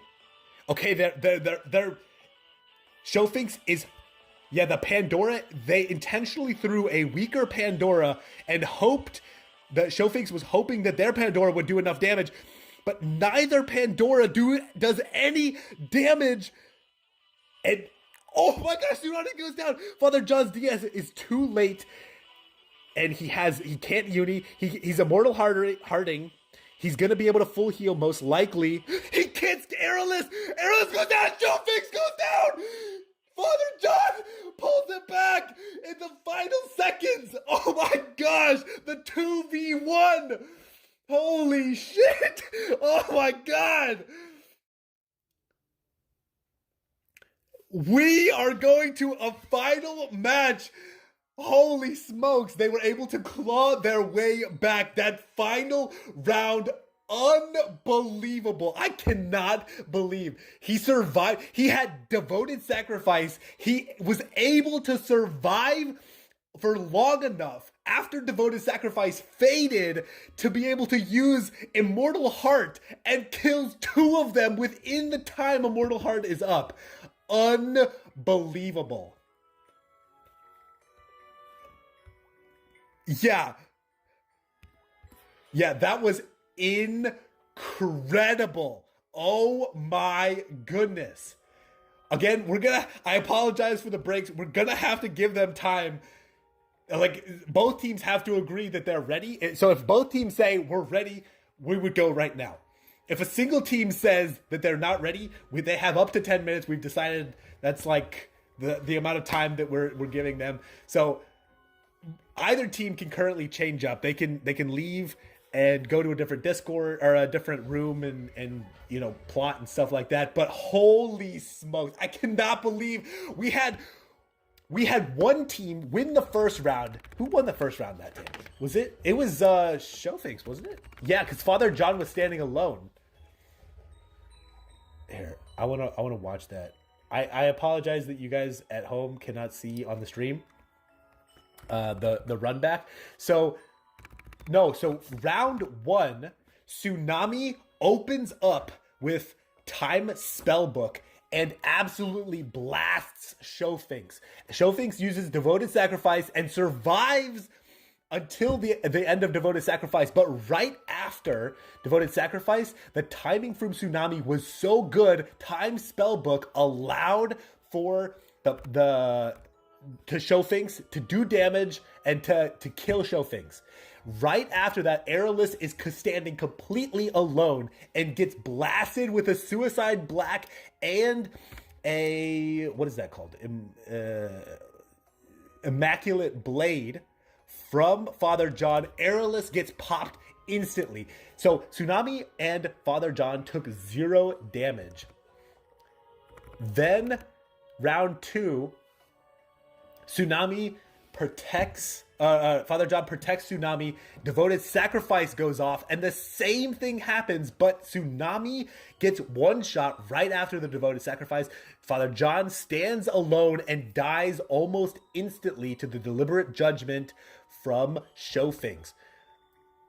And then round 3, both teams using Pandora, neither team doing any damage, which is unbelievable.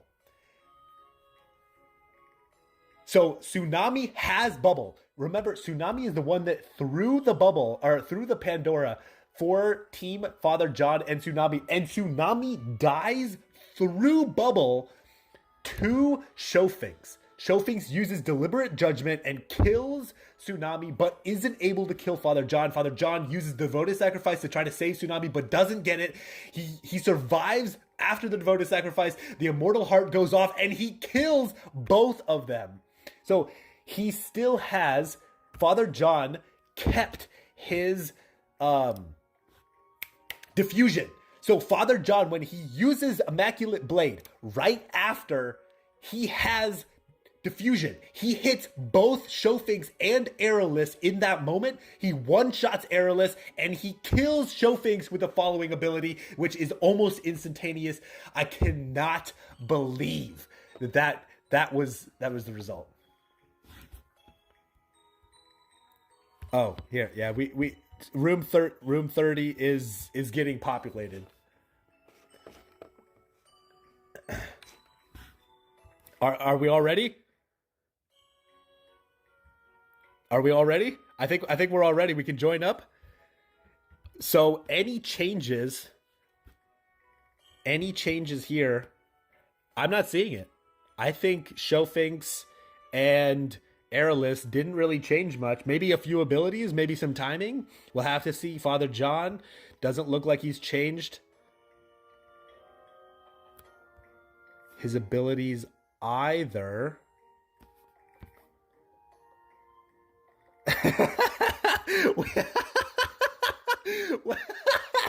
This is all right.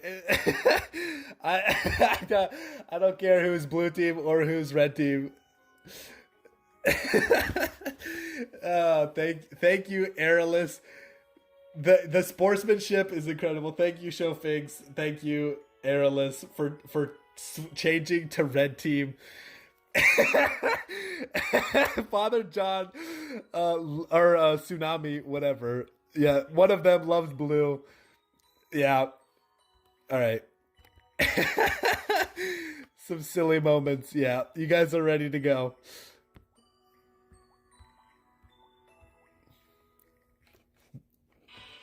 Yes, this is the triple finals. After this, the only way that we can go another round is if both teams tie twice. And I guess 3 times? I mean, like, or they somehow draw. Like, there's no other way. Fortress Command comes out from Showfinks. They've got a 90% damage reduction. Tsunami goes down. So Showfinks waited until Tsunami used Time Spellbook in order to keep the 90% damage reduction. Now Father John has the 90% damage reduction, so he won't have Uni. He's kind of risking it there. He's using Diamond on Aerolus, so Aerolus has to cleanse before he does anything. Popping Devoted Sacrifice just to stall. He may be trying to gain Uni, and then Uni? No, he just goes down. So Showfinks and Aerolus claiming the first round. If Tsunami is able to get a kill here, it could be huge. And they open Devoted Sacrifice. Both teams open Devoted Sacrifice. Tsunami uses Amber. Drop on other side. Tsunami takes 0 damage. Oh, man. Both teams taking basically no damage. They've gotten this down. Tsunami takes damage. He dies. The 90% damage reduction coming out is massive. The Flickering Strike's not going to do anything for 10 seconds. He's hit currently. Only Aerolus or only Showfigs could do damage. Aerolus still has the uni.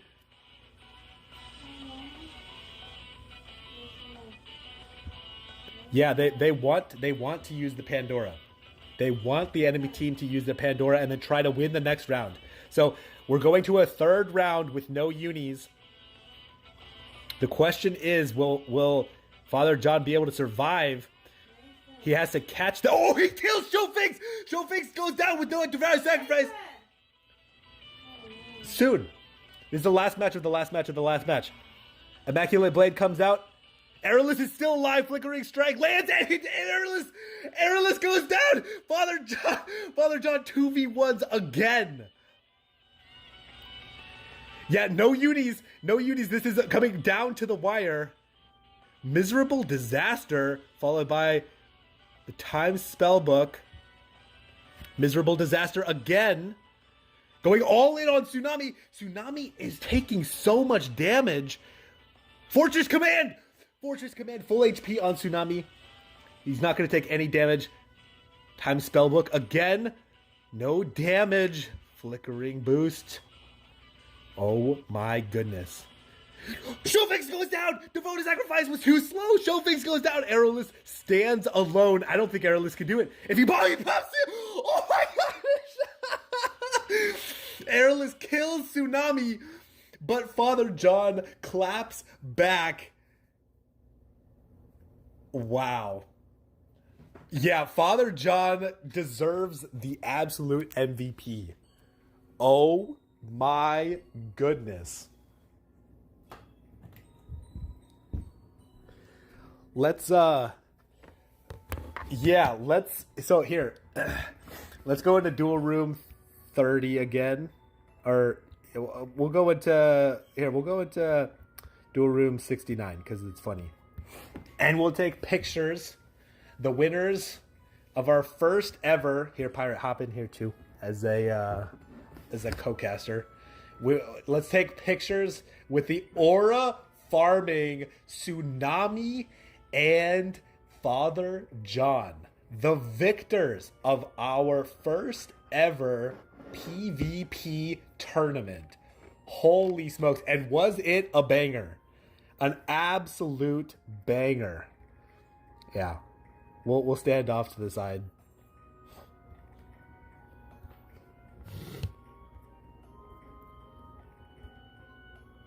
Well, you should come. You should come take a because you were.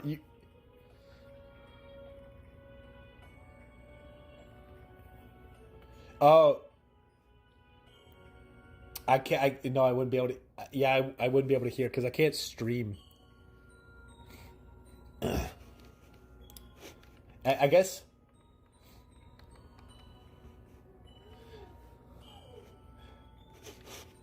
All right. Here, hang. Yeah, GG's. That was impressive. Yeah.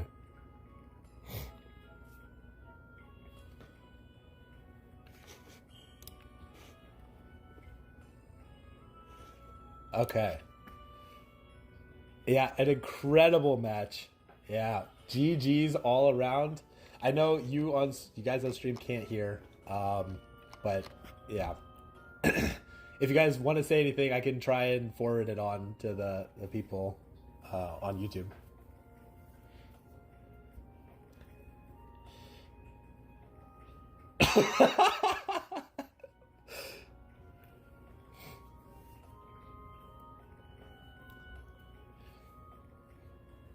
Okay. So the question was, how did Father John survive and become a mega tank? The answer was Flickering Strike and Diamond, and just never stop doing that. Oh, and Lethargy. Yeah, and Lethargy. Were you afraid? Because there was quite a few times where you were 2v1ing. Were you afraid in those moments? Like, how did you stay calm under pressure? Or were you, what? Oh, okay.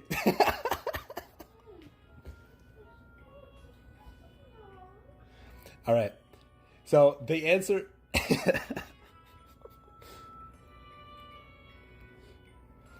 All right. The answer to the question was no fear, just keep pressing buttons.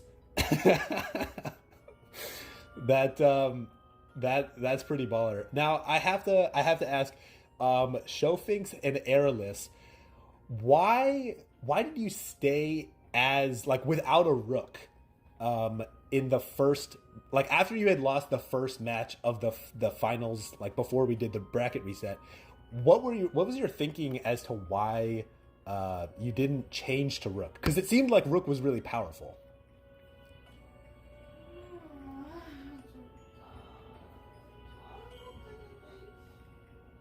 Mm-hmm.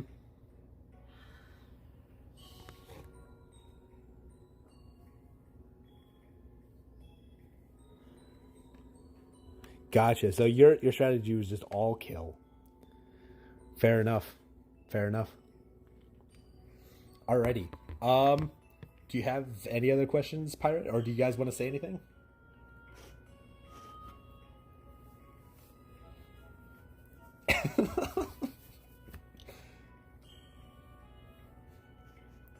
All right, we had some messages. Apparently, their guild didn't even know they were participating. But the old guild was cheering them on. Alrighty. Can we are the runners up still here? Can we get a picture with them as well? Oh, okay. Yeah, yeah.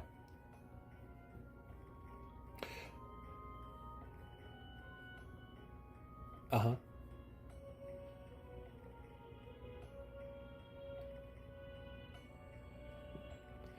Gotcha. Okay. Okay. So the yeah. Mm-hmm. Yeah. Yeah.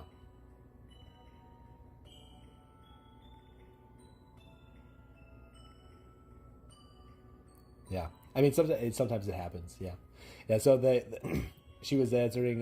They were answering a question earlier about why they didn't swap to rook right away. Their idea was that flickering was enough, and they didn't need to have the extra chipped blade and erosion that rooks were providing. And they thought that since the majority of kills were coming from ravaging, that flickering alone would be enough. So kind of interesting thought process. But considering most teams were using rook, it was kind of it was surprising. That's the reason why I had to ask. So yeah.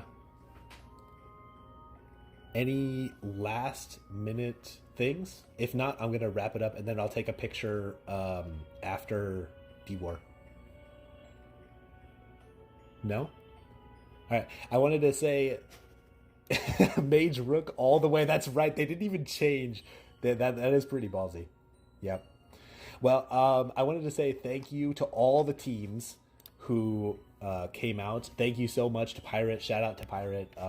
He's just in the guild, and I asked him to co-cast, and he stepped way up. So thank you to Pirate. Give your love, and I hope to run another event at some point in the future. Thank you guys again. Yes, Pirate MVP. Alrighty.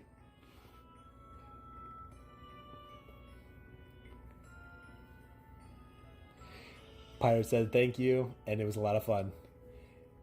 Thank you guys. GG, and I will catch you guys later.